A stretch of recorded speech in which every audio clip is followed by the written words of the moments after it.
Hey, and welcome to the Journey to Greatness. Now, in the cage, it's just you and your opponent.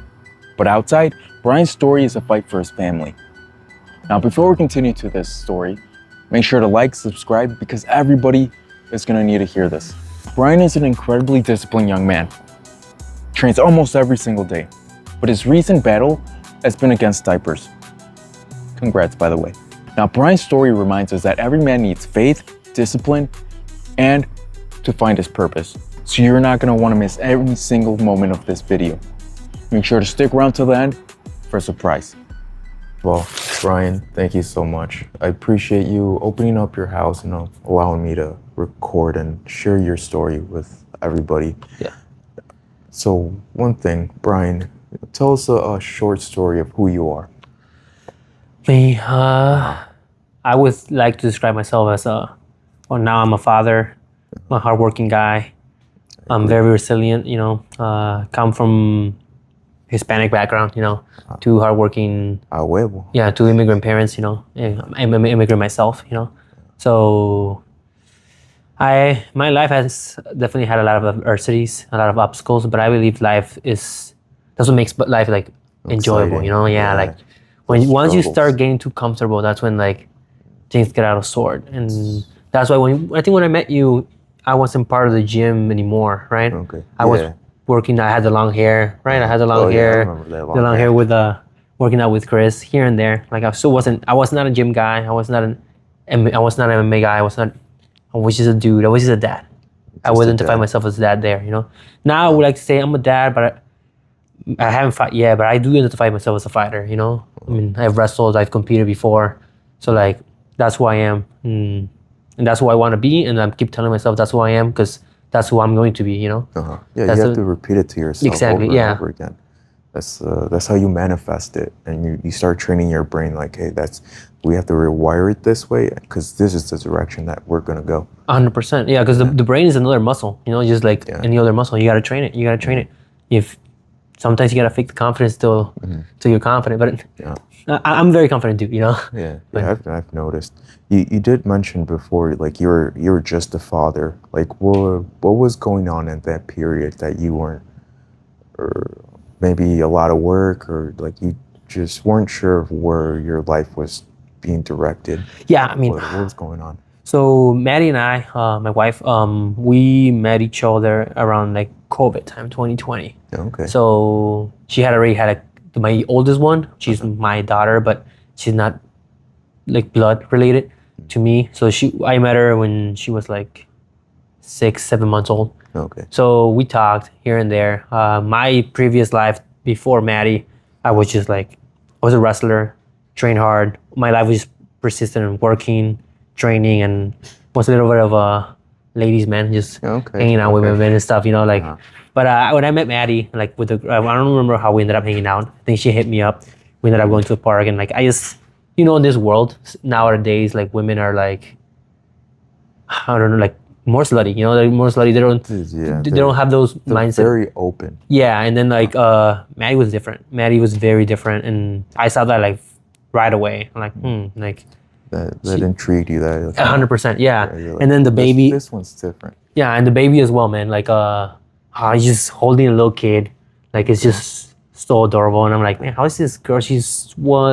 I was 20 at the time, so she had to be 18. So she was, she was young, Like, how is she managing this, Like, but we started hanging out, and throughout the time, like, I think 2021, we moved in together. She was pregnant of my second child. I was still like working. I was training. We still live separate. I live with my parents. She lived with her parents, and we're planning to save up to like move in together. We had a rough like start to begin with because she had her older partner who like, I don't want to speak bad about that situation, but like it was rough at first. It was kind of rocky, but then we moved into an apartment in Woodstock in.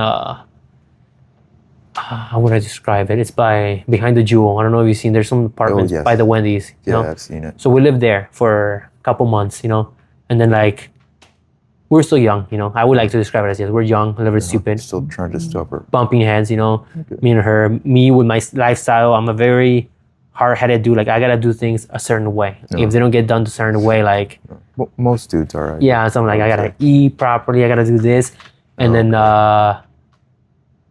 with having the kid, having the one kid wasn't too hard, but like just mixing bills, having the kid, I just lost my license because I was like being stupid around the time. I was like speeding tickets. 2 speeding tickets made me lose my license, you know. Okay. And I didn't take it to court. I'm like, I'm not gonna get pulled over again, you know, like whatever. So I wasn't able to drive, and at the time that was my main source of income. I was doing like those delivery driving gig apps, which paid really good at that time, specifically when like the COVID times, everything was closed, you know. So everybody, I was making America fat.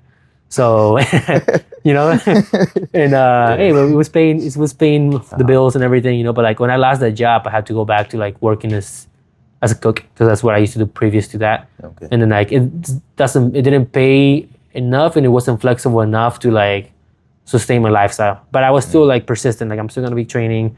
I was working out, being in shape. But her pregnancy was rough, man. Kira's pregnancy was definitely rough. And like the smell, for whatever reason, smelled like chicken, like rice, and all like the healthy food that I used to like your meal prep. made her throw up. My wife, yeah, it was like weird, you know. So I'm like, okay. So I'm like, if I cannot eat, I'm not trying to eat junk food, you know. It's like I'm not gonna work out because when you work out, your muscles are like being broken apart, you know. You're breaking them up. Yeah, and you gotta fill feed them. If I'm not gonna be feeding them, so like I'm gonna stop working out. I got really skinny, bro. I got down to 119 pounds, and I was 175. Like I was weighing what I weigh now, but I was like 7% body fat. So I was like lean, you know. I was lean and muscular, and I can send you a picture too. I was like, please do. I don't 100% believe in depression. I think depression is more of a state of mind. Like everybody experiences sadness. I believe that's a true statement, but depression can only be true to yourself if you accept it, you know? Like if you tell yourself you're depressed, you're depressed. Exactly. Yeah. The only thoughts in your head will be sad ones, like things to give that depression like power. So there's some people who have clinical depression or whatever, they're exempted. But for most people, where they just find that excuse of not wanting to do anything, and they just say, "Oh, I'm depressed," because they need a label for it. Yeah. But yeah, no. I agree. There's some like I have another brother. He worked out, very fit, but his is probably more like biologically, you know, like there's so many dudes that like would just like, oh, I'm just depressed, you know, but you're not, you know, like you're like just sad. You're just facing adversity and you don't want to like face it, you know. And for me, like it was the first time I faced adversity in the position of like I lost of who I was. I was, like I said, I was a wrestler. I was a fit dude. I worked out and like ate a proper way. I didn't eat junk food, and like my whole world like it just shifted. Shifted, man. It shifted, you know. And I've always been this positive dude. Like, you know how Marco is super positive and comes up. I'm the same way, man. Like, I'm like, hey, let's get a workout in. I try to bring people. Yeah, I bring people with me, you know. And then like, definitely it was oh man, it was struggling for sure. And then like I said, me and Maddie were having a rough patch the first couple months, and then we decided to move in with my parents, just to have a more of a like have them help you out a little bit. It wasn't even about the financial stuff. It was just like someone to oversee and like, how would I say, like a guidance. Okay. More guidance towards like our relationship, to be more, because my parents are religious, very religious. They're Christian. I grew up in a Christian family-based like household, you know. I might not be, I don't consider myself Christian completely because I'm gonna live, I behave, you know. I don't drink, I don't usually do drugs, you know. And I'm a family man, but like in my family's belief, you gotta like accept Christ as your savior, and like I don't think I have actually like done that, you know. I've gone to church. I actually, before, when I was like younger, I used to like preach in front of the church. Yeah, really? The Psalms and stuff. Like I memorized them because my parents made me do that, you know. And I was a smart kid, you know, and I used to memorize Psalms 23, Psalms 27, and just like tell them it was decades ago, you know. It was like 8, 12. Yeah, I used to remember them, you know. Through those struggles, you just like little quick Psalms in your head pops out, like I got this, you know. Like, but one of my favorite ones is like, though I walk through the shadow of the battle. Though I walk through the how is it? Though I walk through the shadow. I know in Spanish. Aunque ande en valle en sombra de muerte, no temeré mal alguno, porque tu Jehová estarás conmigo. So it's basically saying like, it doesn't matter if you're like going through the shadows or like a bad patch or God will always be there, holding your hand, you know, like protecting you, you know. Always. And you just gotta have, if you believe that He's like, if you're, you truly believe. if you believe in God yourself or not, like I do, you know, yeah, I might not consider myself Christian, but I believe in God. I feel like He's always there protecting me, you know, everything I do, He's, because I have my mom praying for me and my dad praying for me, you know, and that's maybe where my confidence comes from, you know, like I have someone bigger than me. He's always like looking down at me, you know. He has a plan for you, and he knows that you can 100%, do it. yeah. So it's like, all right, it's like our dad. He's looking over us, and he knows that we can do it. And he, like, just knowing that he's by our side gives us that strength. It's like, okay, I can do anything. 100%, 100%. But going back to the question that what you said, so what do you mean that I was a dad? So then I was on and off, just to make the story not too long, on and off with the gym, like the training. I grew out my hair because I'm like, I love, like, I'm a geek, bro. I love like, you know how I love Vegeta. I love all their things from Dragon Ball. I love this character from the Bible, Samson. Actually, I wanted to name my kid Samson, but my wife didn't want my kid to be named Samson. But They're gonna have to get. I just love the story of Samson because he was a big, strong dude, and he lost all his power when like his hair fell back. Like the girl cut his hair and everything, you know. But then the power was never in the hair. The power was just like in the belief. Yeah, exactly. Yeah. But for me, like, I'm growing out my hair because, like, you know what? I've always wanted to do this. During wrestling season, they always made me cut it. My coach is like, oh, don't grow your hair out. And I'm like, I'm gonna rebuild myself while I'm growing out my hair. So I started like lifting. Like I went from 119 back to 175 pounds. I wasn't lean, but I wasn't fat. I got up to like 12% body fat. So you can see my abs, you can see some definition, but like not the greatest, you know? And then, but I wasn't training. And I love lifting, but my real love has always been fighting, you know, like I wrestle, but I always wanted to, I know since a little kid, I wanted to be a fighter, you know? My mom is my witness, she can tell you that, you know? And then, so I'm like, my cousin, Ricardo, I think you met him a couple times. Yeah. He was friends with Jerry. He's through school and stuff. He's like, hey, I got a buddy who like trains MMA. I know you have trained before. Like I said, you guys should fight. Like we went to this gym in Era Fitness. Have you heard Era Fitness? Right here by the William McHenry, by the way. It's like 5 minutes away from my house. So I pulled up. This time I was with my parents, and then that's where I met Jerry. Big dude. And then we're not like physically fighting. We're doing like a grappling like sesh. We're wrestling. I shot a takedown on him, and I'm very, like I told you, I'm confident, bro. I don't care like if you're big and muscular. I didn't know Jerry was trained, bro. Like they didn't tell me like he was. You're just like, oh, here's another big guy. Yeah, that's what I was thinking. Like bodybuilding dude who has a little bit of wrestling experience. Like fear no one, you know. And then Jerry like catches me like a reverse triangle, bro. He like chokes me out. Me like my cousins are recording, bro. Like, and I'm like, fuck. I just like tap out. But Jerry's super chill, bro. He's such a sweet guy. He told me, he's like, hey, dude, like I train here, One Touch, Huntley. Like you should come check it out.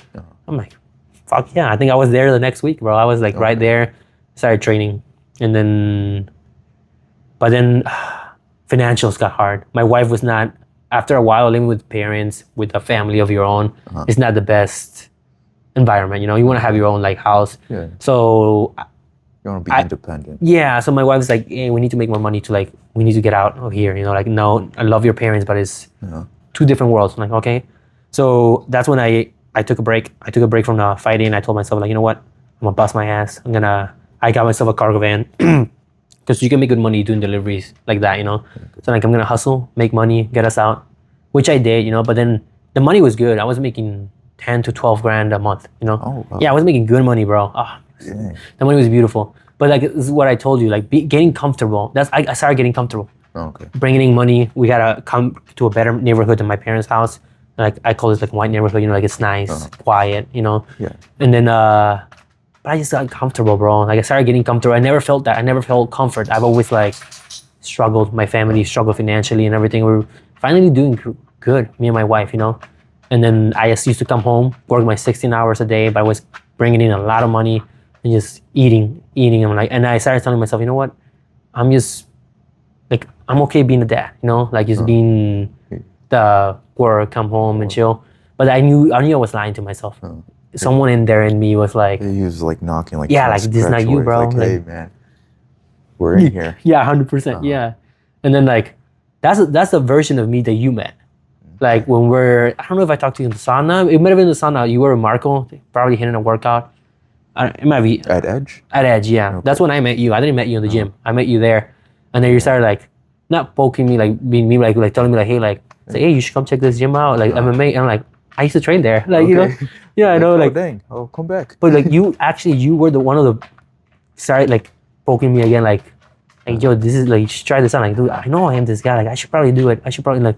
And I told you like, yeah, I'm probably gonna do it later. Like, but why don't you do it now? You know, like. Yeah. And I think it took a couple months for me to like I think I met you that summer of. Oh, yeah. It was a Sunday, I remember, because it was an open mat the first time I went to an open mat, and then you showed up. Oh, we went to. Did you go to Lombard? No, it was at at One Touch at the old place. Oh, like I used to roll out when it was the free practices there. Yeah. Yeah, that's where I met you. Yeah. Oh, okay. I was fresh. I'm like maybe 2-3 months. Did I tell you I had any experience before or no? Like you told me there, like, oh, you had trained here before, but like you were at family stuff. And all that. Yeah, but then I remember seeing you even in Edge though. Like I see you worked out. You were working out, and you were always like. I was bringing, usually like, with Marco. Yeah, you usually Marco always telling me like, hey, like, come check this gym out. Come check this gym out. But like those little. When am I gonna see you again? Those little seeds just like they get planted, bro. And like, and then I told my wife like, I want to go. My excuse, because my wife was supportive after a while. It's like, hey, like you should go back. This is who you are. But my excuse is like, I'm out of shape. I'm fat. Like I'm gonna go there. I'm gonna gas out. I'm gonna get beat up. And like I know like I'm a good wrestler. Like I'm gonna be showing a version of myself that it's not really who I am. You know. It's like, but if you don't start, then you're never gonna be that person again. You know. And I don't remember when. Like she just told me like, just fuck it, just do it. And I'm like, you know what? I'm just gonna do it. I think it was like around November, but yeah, through that period of time, I would identify myself as just a father. I was just complacent, you know, like coming home. I wasn't unhappy, but I wasn't myself, you know. I was living someone else's life, you know. Like maybe some other people would like to be a father one day, you know, and like have your kids run around, and I love that, but I also want to step into that cage. I want to fight, and not even step into the cage. I want to be every process of the training, you know, like the hard trainings that we get, like the training we just came back from today, the sparring, you know, like I feel like I love that more because even how I wrestled, those are the memories you keep. I wrestled a lot of matches and everything, but the memories I keep is like the hard grinds you put with your other brothers, you know, like we've gone at each other, we spar, kicked each other, punched each other, and like, man, I want to see you compete, you know, I want to see, like, I hope one day we get to fight in the same card, you know? Yeah, like I truly believe every man should fight at least once in their life, you know? Just to get to the experience and also go through like getting punched in the face and being humbled. Yeah. It's lowering that ego. 100%. Yeah, like at the gym, you always see these dudes with like big muscles. They look nice and lean. Yes, that's a certain level of discipline because, like, I mean, to get there, you need to eat right, you need to train and everything. 100%. But getting punched in the face and getting that ego knocked down a little bit makes you humble. Oh, yeah. Right. 100%, dude. I remember my first practice with, because I showed up somewhat muscular. And I don't think he knew me. I was just like a dude who signed in. Coach Brad, I went up maybe the first 2 rounds with Brad, you know? Ooh. And bro, I think he was trying to like teach me a lesson like muscles don't work, but I already knew that because I wrestled, you know? Like, and man, those were rough. And like, he wasn't going hard, you know? Like, he was going hard enough to like, kind of show you. Like, like, is this really what you want to do? And I'm like, yeah, this is what I want to do. But yeah, man, I feel you. Like, yeah, I feel like a lot of people underestimate their ability of fighting. A lot of people like, they have no clue what a punch feels like. Maybe punch in the, like, they're more scared of getting punched in the face. And I think getting punched in the face is like not as bad as you think. The ones that hurt is like those body shots, man. Body shot. Those liver shots. I don't know if you ever gotten caught with liver shots by Juan. I did for a video with Eli. Oh, I saw that. He kicked you hard too, man. Yeah, he kicked me in the leg. Like, you're tough, bro. I know. You like what? He's like 210. He's a big dude. 6'6", big dude. And I forced myself to go with like the bigger guys and not tap out because my past life I've always been shy. I've always been quiet, very insecure. So I'm trying to get rid of that version because I know I can do better. Yeah. That God has a plan for me. and it's not going to be isolating myself and just staying in this little bubble. 100%. Well, how you brought back how we met. Maybe a couple. It wasn't maybe the first day we met, but like when we went to Lombard, you, me, and Juan. Not Juan. Marco. Yeah. You were quiet the whole car ride there, and like now, like you're more like social. From my perspective, from there till now, you're more social with a group. You talk and everything. Like you joke around. You come at me, like start like you know what I'm saying. Like how we all act in the room. Yeah. I can see the girls. You know, like you're more outgoing, and even the things you do, like the posting on social media, man. Like I've dabbled around that before, but like I'm like that's a whole different level. Like you have to have a lot of confidence to do that. You know. I never thought of it that way. Like my very first story, which I pinned on top, is like, that is where I was. Like I forced myself to post a lot of times because, you know, that little voice in your head's like, oh, it looks weird. Nobody's going to like this. It's what keeps me going because I know someone out there, it's helping someone. Yeah, 100%. And then like your story is going to help someone else too. Yeah, like, even your stories helped me, bro. Like you posting how confident I see how from the shy guy that you were when I first met you, how confident you are posting. Like, I think I'm confident in the aspect, like when you meet me, I'll like conversate with you. Yeah. But even social media, sometimes I like post like a video of me like training, and then like I think I'm my biggest critic. Like, it looks bad, and I delete it. You know, like if you see me posting a lot of things about me, I would delete it right away too. Like, I don't know why I have a mental block there. You know, I mean, I feel like I've always had that. Even when I worked out, when I wrestled, like. I don't know if it's a good thing or a bad thing, but I always feel like I could be better, and I don't want to post things because I'm like, I could be better, and there's someone better, you know, like I just got to train harder, and I delete it, you know, but I respect that. I give you a lot of props for posting things like that, you know? Thank you. Yeah, I like that mentality. Like you could always do better, and that's true. But also just like post it and then forget about it. Yeah. Don't try not to think about it. Occupy your mind with something else. And then next thing you know, it has a couple likes or whatever, and someone's messaging you like, "Hey man, this helped me out. I really like who you are and what you're doing." Yeah, 100%. Yeah. And I've met a couple people like that just randomly message me. They're like, "Hey, you know, I like your content and stuff. It helped me out. It helped me out on this day or whatever." I'm like, okay, maybe I get 5 likes, but it helps someone. That is worth it. Yeah, no, for sure. So always think to yourself, it will help somebody, and then it would be a disservice of me to delete it and possibly uplift someone.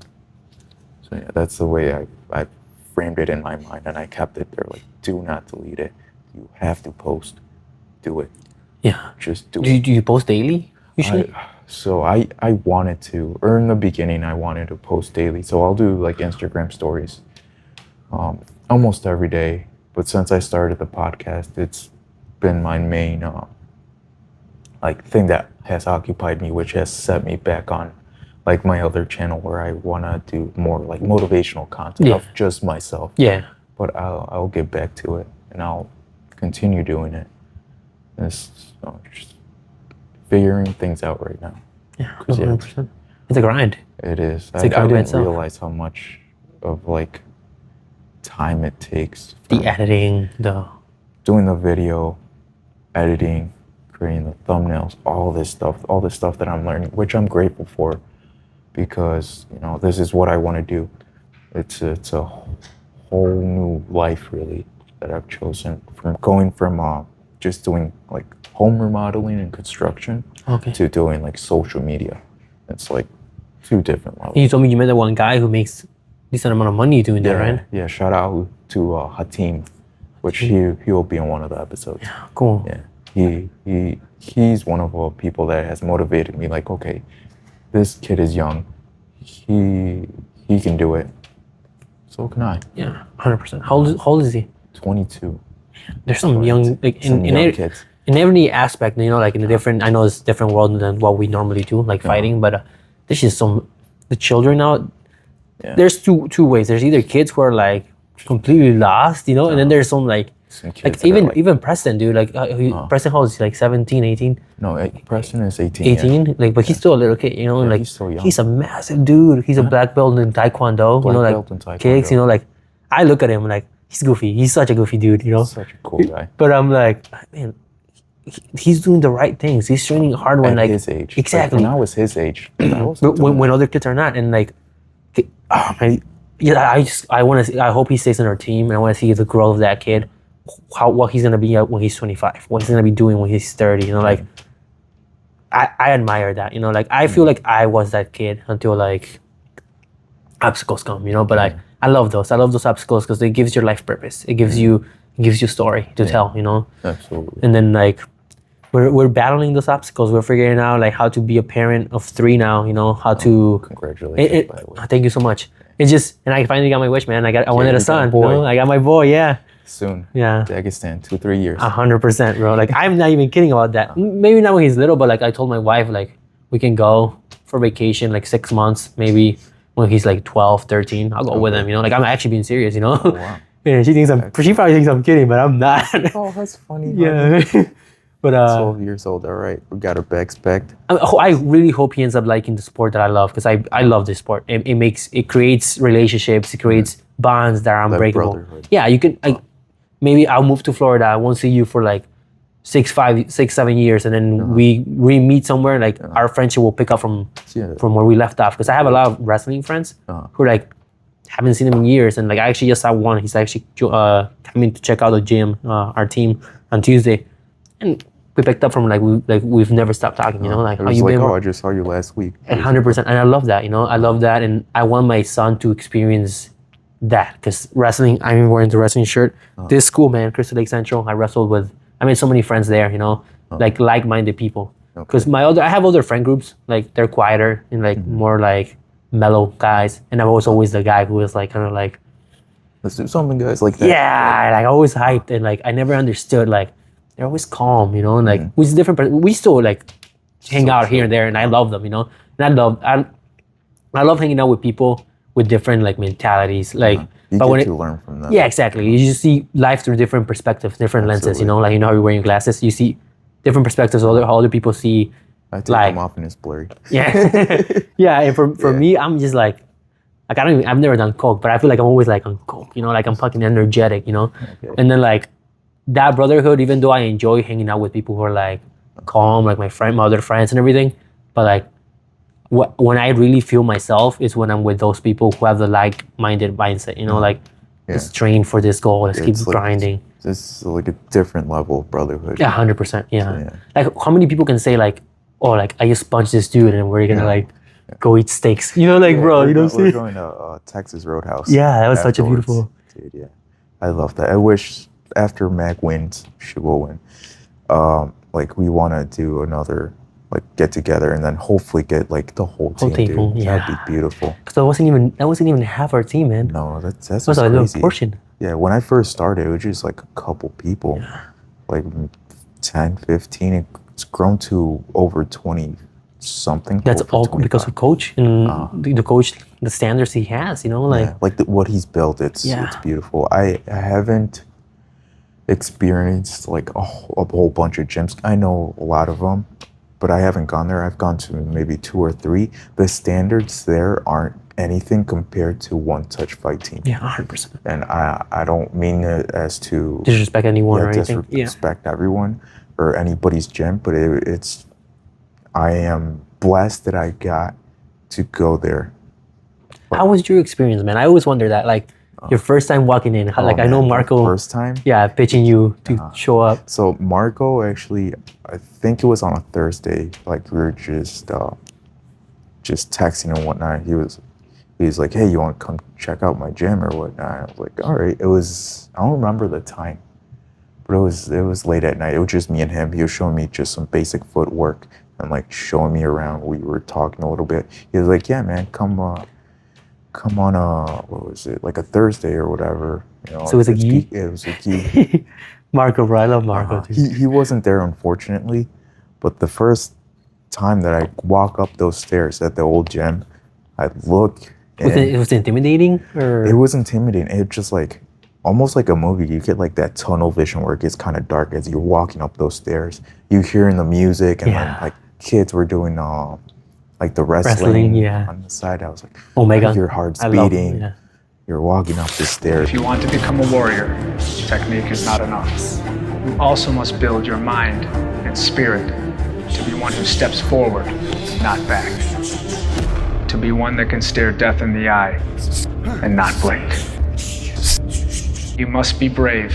You must fight hard. This is One Touch Fight Team. See you in the arena. You're walking up the stairs a little bit.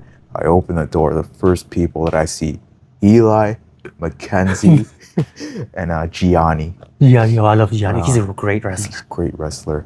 But yeah, the moment I saw like Eli tall, he had his long hair. I never met him with like that. I only met him with the short hair version. Oh, yeah. Man. It wasn't that long, but yeah, it was like him. I saw him, I was like, oh crap. And then I saw Mackenzie, she's like, hey, with her gold tooth. I'm like, and then Gianni, like kind of bearded, muscular dude. Dude. I was like, hi, I'm here to do MMA. But yeah, and then like Mackenzie started talking. She was so sweet. They were practicing some throws, and then Gianni, super humble guy. Also a little bit quiet like myself, so I felt really comfortable. Eli, really helpful. He was more than willing to like help me and give me tips. And I was like, oh wow.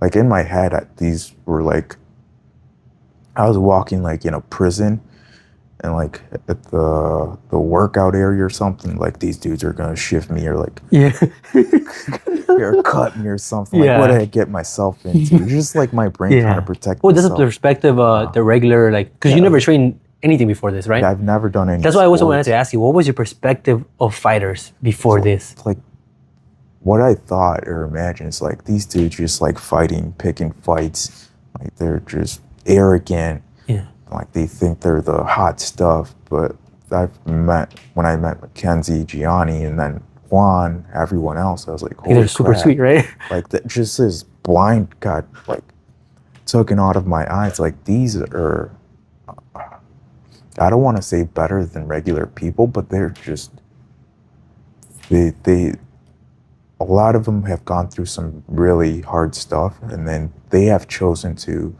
become a better version of themselves, and they constantly train and are controlled and humble.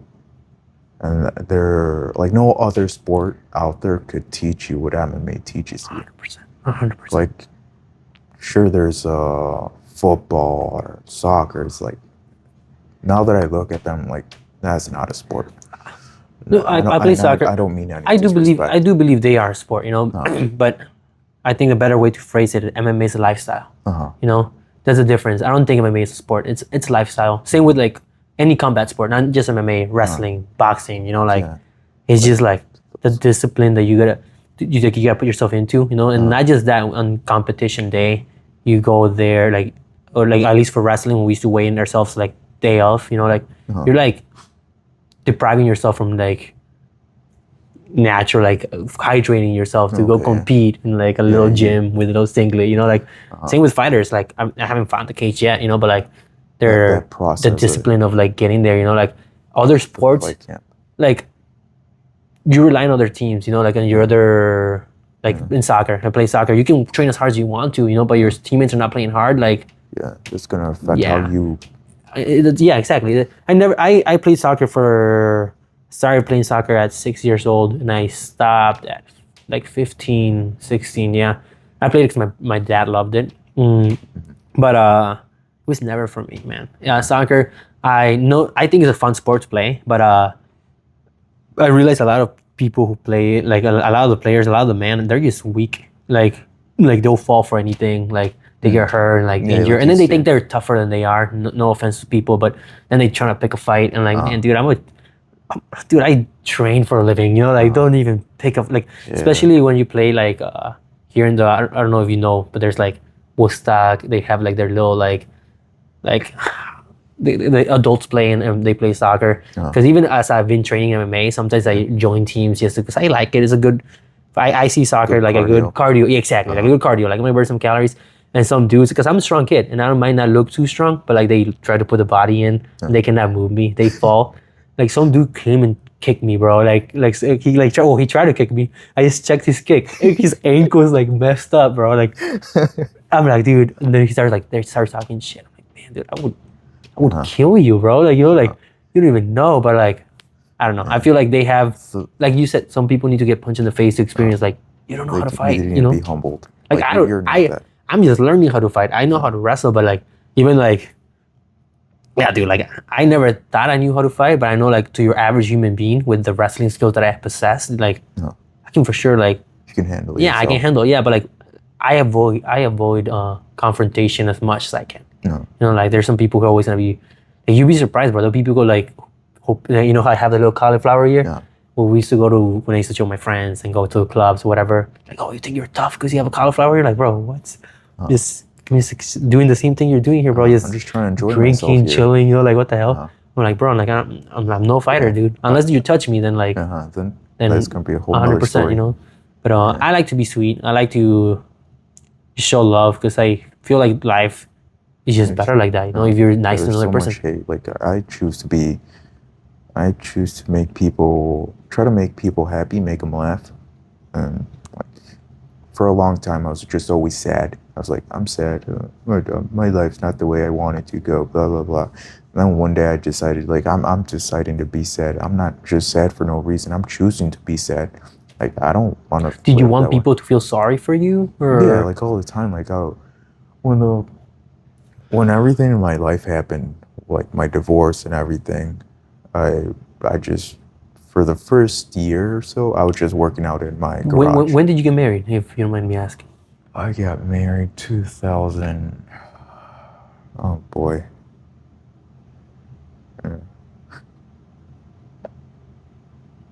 2000 something. How old were you? At least maybe you can remember that. I don't even. Because you're remember. now, what, you're 30, 31? 30. I don't even remember how old I was. For the longest time, I've just been wanting to forget like that whole past life of me. But yeah, 25, I think. So you're my age, basically, with the current age that I'm now. Yeah, around your age. Yeah. But like, look at you from where I met you. Like you were very quiet dude. Now, like I said, like, you're more outgoing. I'm so quiet sometimes. I feel myself like when people start like leaning in as I'm talking, that's when I'm like, ah! Yeah. Because like I said, that's still inside of me that I'm trying to like chip away. Yeah. But yeah, like Which was probably a natural thing before. You were more like quiet. Yeah, I've always been quiet. Always in school and everything. Always been quiet. So, like now. What do you think that was? Was it like your parents? Or you have any siblings? You said you have a sister, right? I have 2 sisters. I just things in my past life that has happened that like that I'm ashamed for, so that it like has made me not able to kind of like speak up because I feel like people can see that shame like in my speech or in my eyes or something. So that's something that I've been working on, like just getting rid of that shame.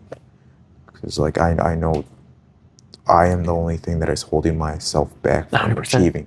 It's a mental thing, bro. It's all a mental thing. It's so crazy. It's just like when you showed up to MMA, like I wasn't there for your first beginning, but like it is a freaking mental thing, bro. You took the decision like I'm gonna show up and I'm gonna be this guy, you know? And I'm gonna continue to show up. And even now when we drill, like I have years of experience over you for like the grappling experience, and like we get some good scrambles now, man. Yeah. You like I love like I even told you like Johnny, like, man, you're getting good, bro. You're getting even your striking sharper than mine. Your footwork so actually you helped me with my footwork, you know? Yeah. And obviously my footwork is not the best, but iron it's improving. Iron. Yeah, 100%. Yeah. Yeah.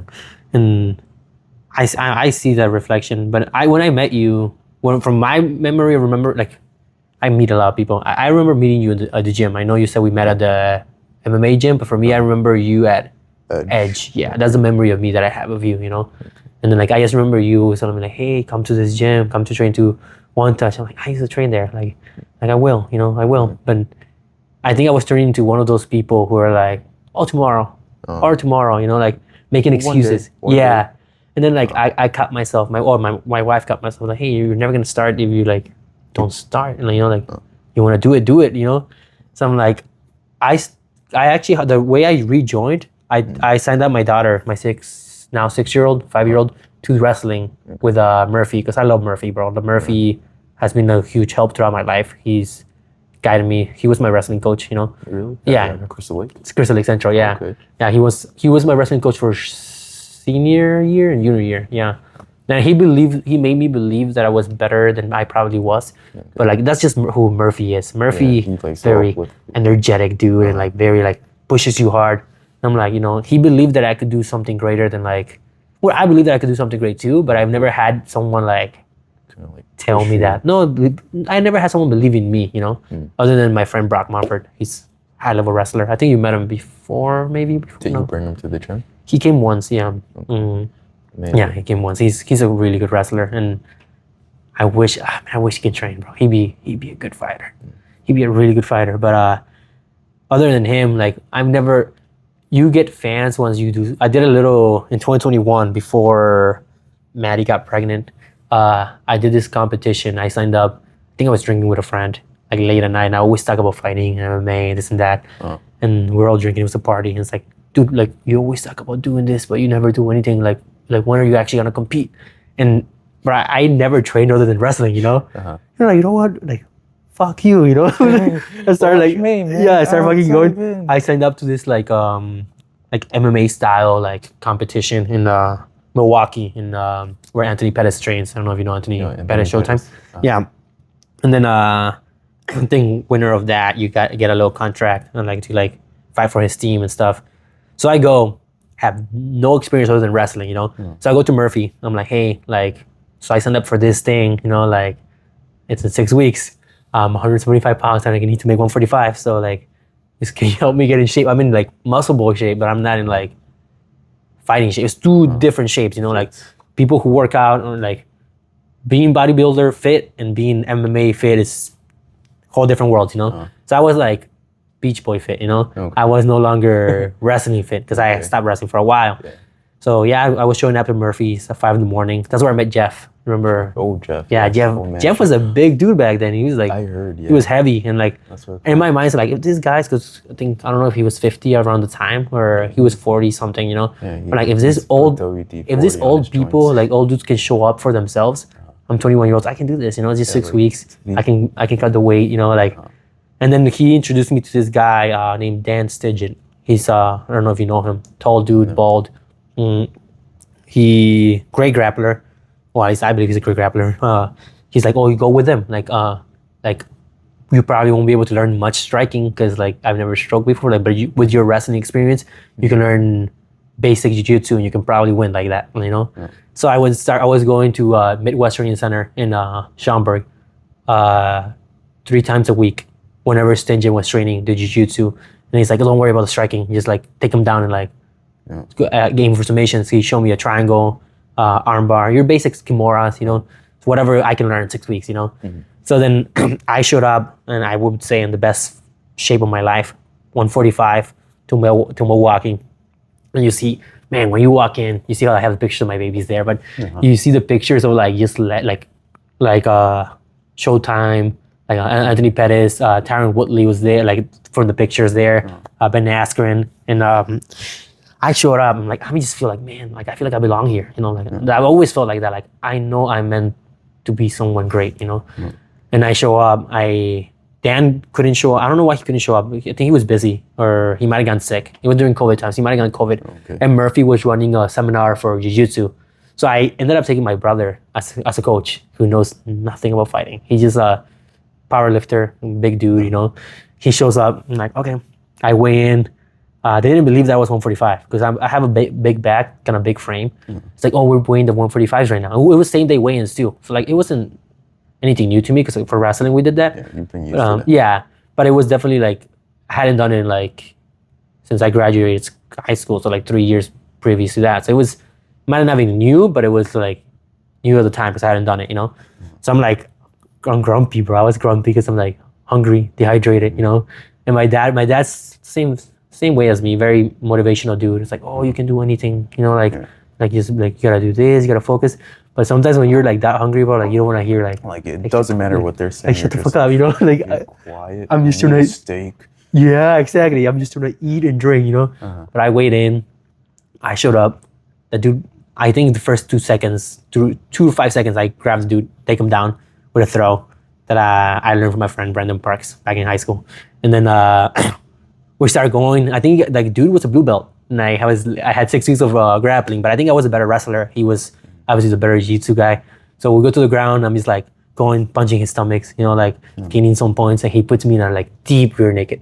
The first round, and I had one of my closest friends, like 3 of them, when they went to go watch me fight. So I'm like, I'm in a deep choke, like kind of like how Marco was, Oh man. But I just looking like, nah, dude. Like they believe in me to the aspect. Like they always thought I was like a tough dude, And I'm like, nah, I'm not giving up for them and not giving up for myself. Like this is who I say I am. Like I'd rather go fucking pass out than like tap.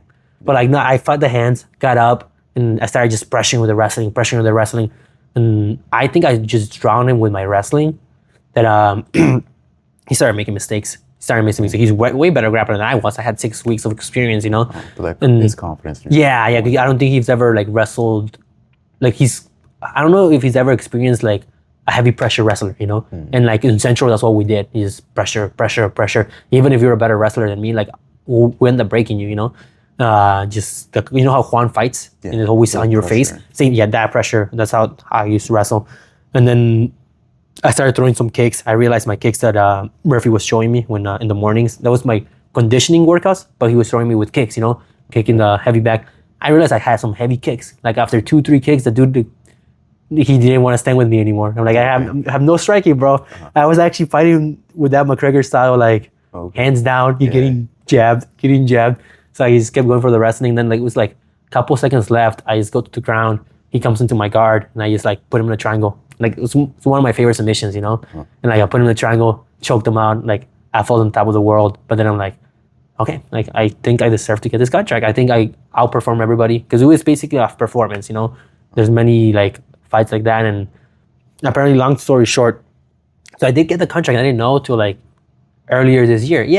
Earlier this year I was going through my emails, like looking at it, like I was just deleting. When you get a lot of emails, I was deleting through stuff. And I look at it and it's like, oh, welcome to the Showtime, like Pettis fight team, this and that. Like, you gotta need to show. But I was expecting to get a phone call. Okay. I don't know why. I was expecting to get a phone call. I was still, 21 years old. So I'm like, man, I just like threw away a whole opportunity that I didn't even know, But then like that reassured me, like, I know I can be great as long as I follow the steps. And this is me with just 6 weeks of training, Yeah. What can I do with the guidance of a guy like Brad, with the training partners like Clay, Juan, like Marco now, because Marco's, he's newer when, he was actually, his first day was one of my last days, which is crazy, And now he's like way above me, it's crazy, But Mackenzie, like all these people I train with, like I consider them friends now. But at first I was like, just like you, I'm quiet when I'm trying to learn stuff. I try to stay as quiet as I can just to absorb all that information. Yeah, absorb information like 100%. And they're super chill guys, super chill people. But I'm never afraid to be a student.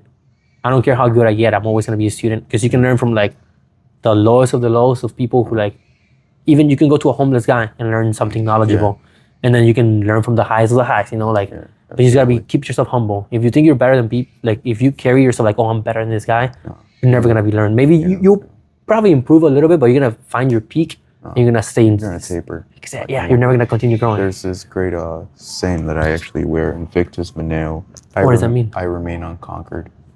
That's cool. Yeah, that is really cool. I have that mindset of like I don't know anything. I always go with an open mind where I can just learn and continue learning, gain wisdom. So then that way I can teach others and guide them and uplift them. 100%. Yeah. So, Just be a sponge. Be a sponge and absorb things. Be SpongeBob. Be Sponge. I'll be Patrick. That's funny. Yeah. It's such.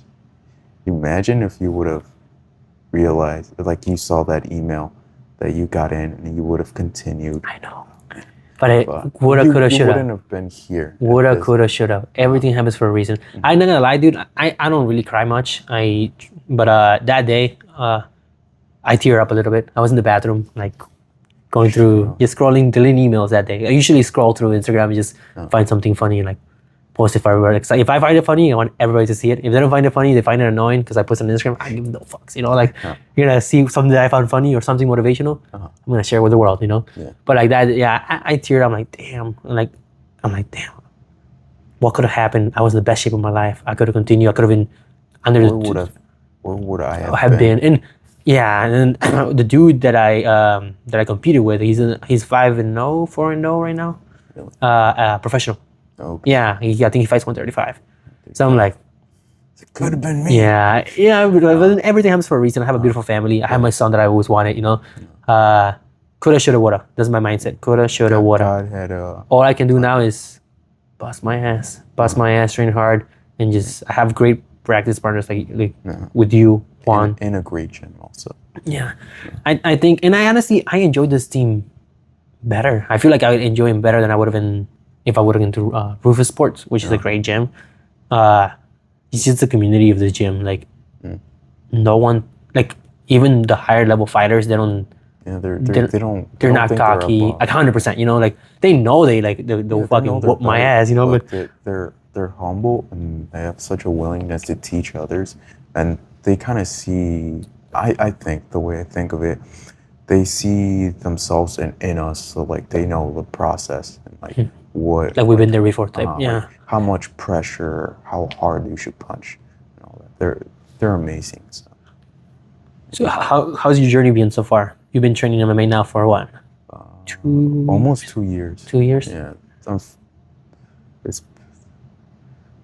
It's so weird. I go on and off. So at first I really enjoyed jiu-jitsu and I was like, I'm jiu-jitsu. Jiu-jitsu is my thing. Yeah. And then my striking is getting a little bit better. I'm like, okay, I want to strike now. Yeah. My striking. Your striking's sharp. Like your footwork's really nice, man.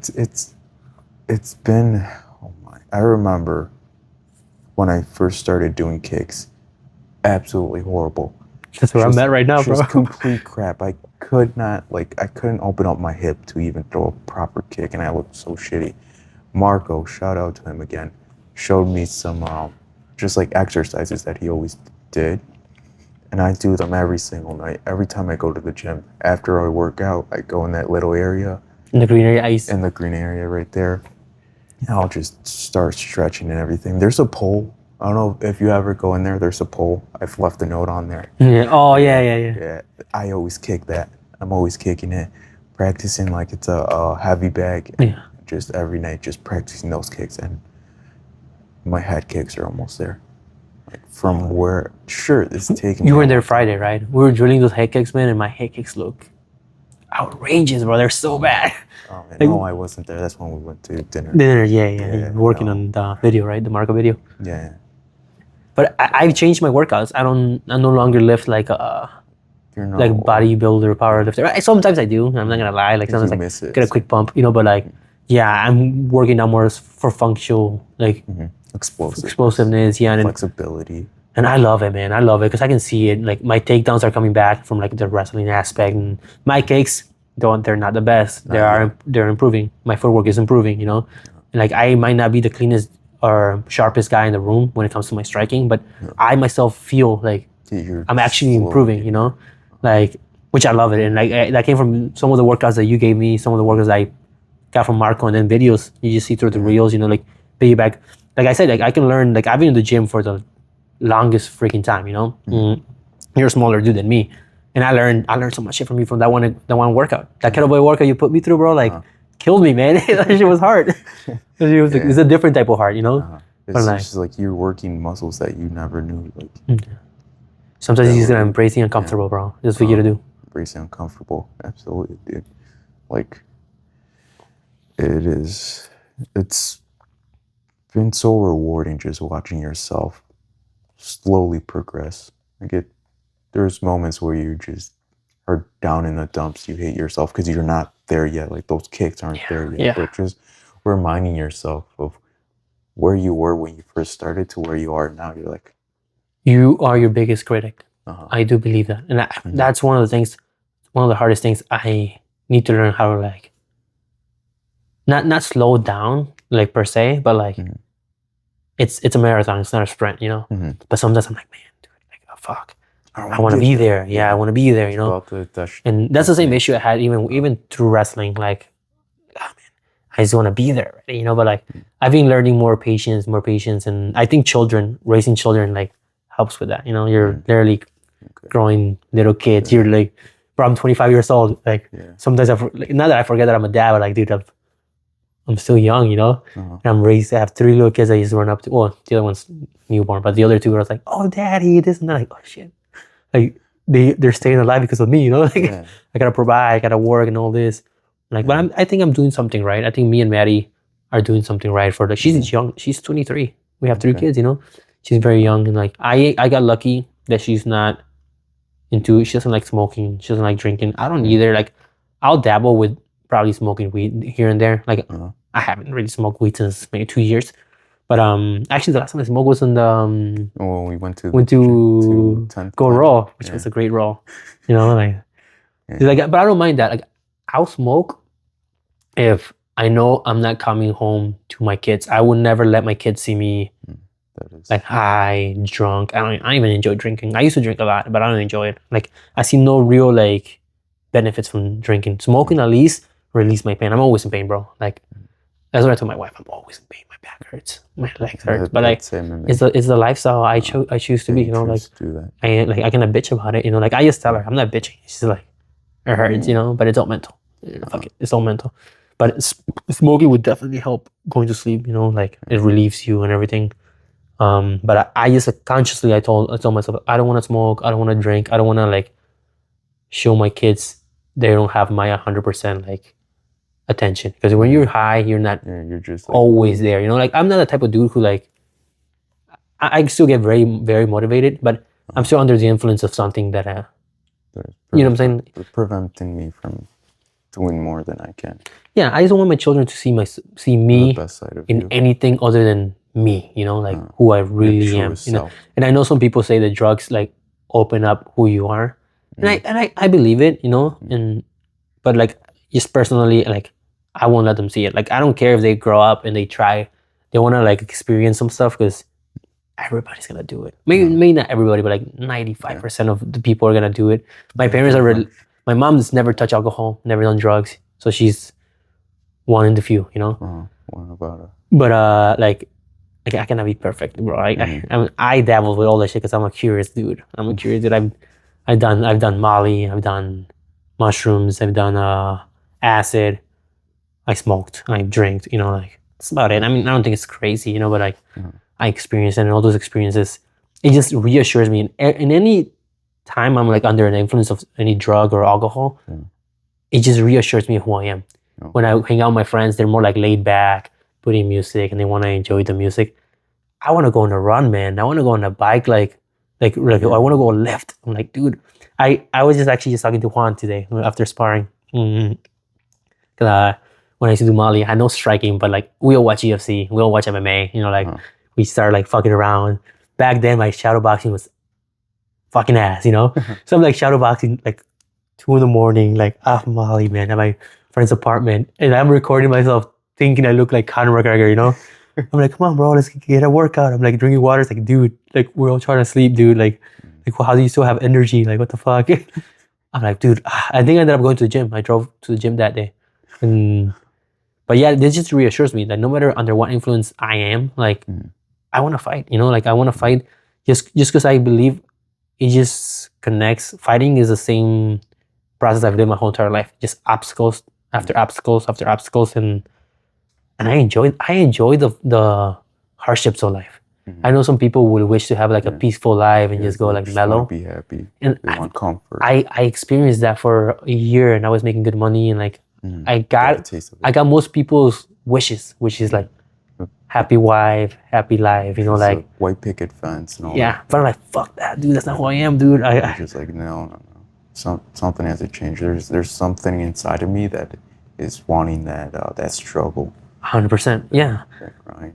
I think this is how I see the world, dude. Like, I think I'm caged up in my day to day. Like I'm a motivated guy, confident, but I'm caged up, and I will be released once like when I wrestle and all that. But like really, really released when I step into that cage. I feel like that cage is not like keeping me like in. I feel like it's keeping Releasing me you. out. Yeah, and I need that. I've always been like that. I was born in Mexico, and I grew up in Mexico the first couple years of my life, and then I used to go to school. It was pre-K. My mom used to say, "Oh, take me." I used to just go and like just fight people, bro. Because my mom used to work. She was an accountant in Mexico. She used to work in. We're from Veracruz, Mexico. She used to work in the puerto, and it was just me, my brother Eric. He's 8 years older than me. My brother Ivan, he's 7, and my sister, she's 5 years older than me. You know, so like I was the youngest one, and for their entertainment, bro, they used to make me fight the kids in the street. I swear to God, I was like a 3-year-old kid. Like I have a little scar right here. Okay. Could show in the video.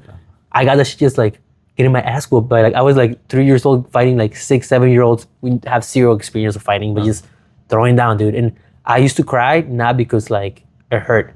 I used to cry because I lost, and I hated the feeling of losing. Like, dude, like I need to get better. And then after a while, my brothers like didn't want me to get beat up, and I was like, no, I want to fight. Like, dude's name was Carlitos. Like, It sparked something. I want a rematch. Do I win? You know, like I win. And then I used to go to school. I was a smart kid in school academically, but yeah, I used to go to school there. Just big fights, and then there in Mexico, there's like fences around the school, like big fences. And my mom used to go up like, Brian, no te estés peleando. Like, don't be fighting. I'm like, Mom, but this is easy. Like, I got it. And then my parents and my dad was in the U.S. He left us in the very beginning of my life. Mm-hmm. I was like 3. I remember him leaving. I remember bits and pieces of my dad. He used to like, I love my dad. He's my favorite person, you know. But he struggled. He had kids early on, you know, and then he made some mistakes. I don't want to speak bad about him, you know, but he fixed himself. He became a Christian man now. But yeah, it was just my mom raising us for a couple years, and she's amazing, you know. But she had to be rough, but she's sweet. She's too sweet. She can. You need a father figure sometimes, you know. And I don't know why. Like I think my brother's kind of soft, but I always kind of was like that rough child. I don't know why. Like I've always been rough. But we crossed the border, bro. We came here. I turned 6 years old crossing the border. Okay. Yeah, that's fucking an experience, man. It was an experience. Our first attempt of like coming to the United States. My aunt, she was on the heavier side. She like opened her shit up, bleeding, dude, bleeding. Like so, we had to go back, and then like ICE, the immigration patrols, are just looking at us like could have probably like put us away anytime. Then we go again. We tried again because there was like in Mexico, my mom's family were like. I don't like talking shit about my family, but not the nicest people, and they wanted to like influence us to do bad stuff, you know. And like we're men, my brothers were getting older, so it was definitely gonna be a lifestyle that it would have affected them like in a bad way, you know. But my mom loves her country. She loves Mexico. You know, we came here, and then we ended up crossing through this forest. I remember my brothers were fast. We were all athletic. We were always like out. I was climbing. At 5 years old, I was climbing like through the roof, like. No fear, bro. No fear shown, you know.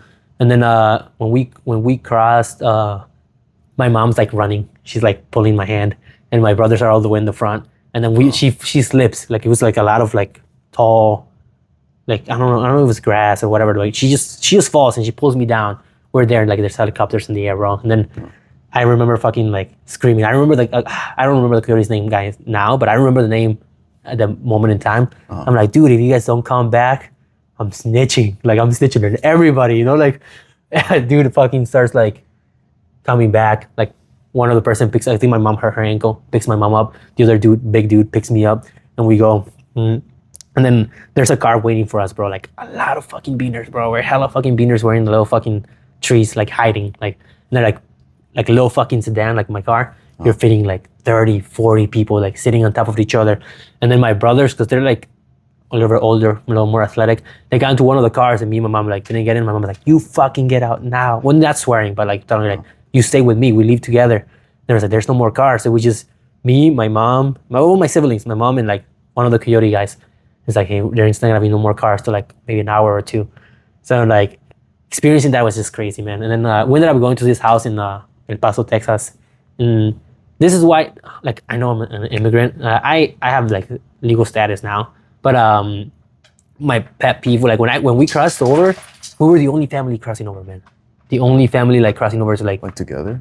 yeah. Okay. Most of them were men, bro. And like there was this guy that I remember. His name was his nickname was Chente.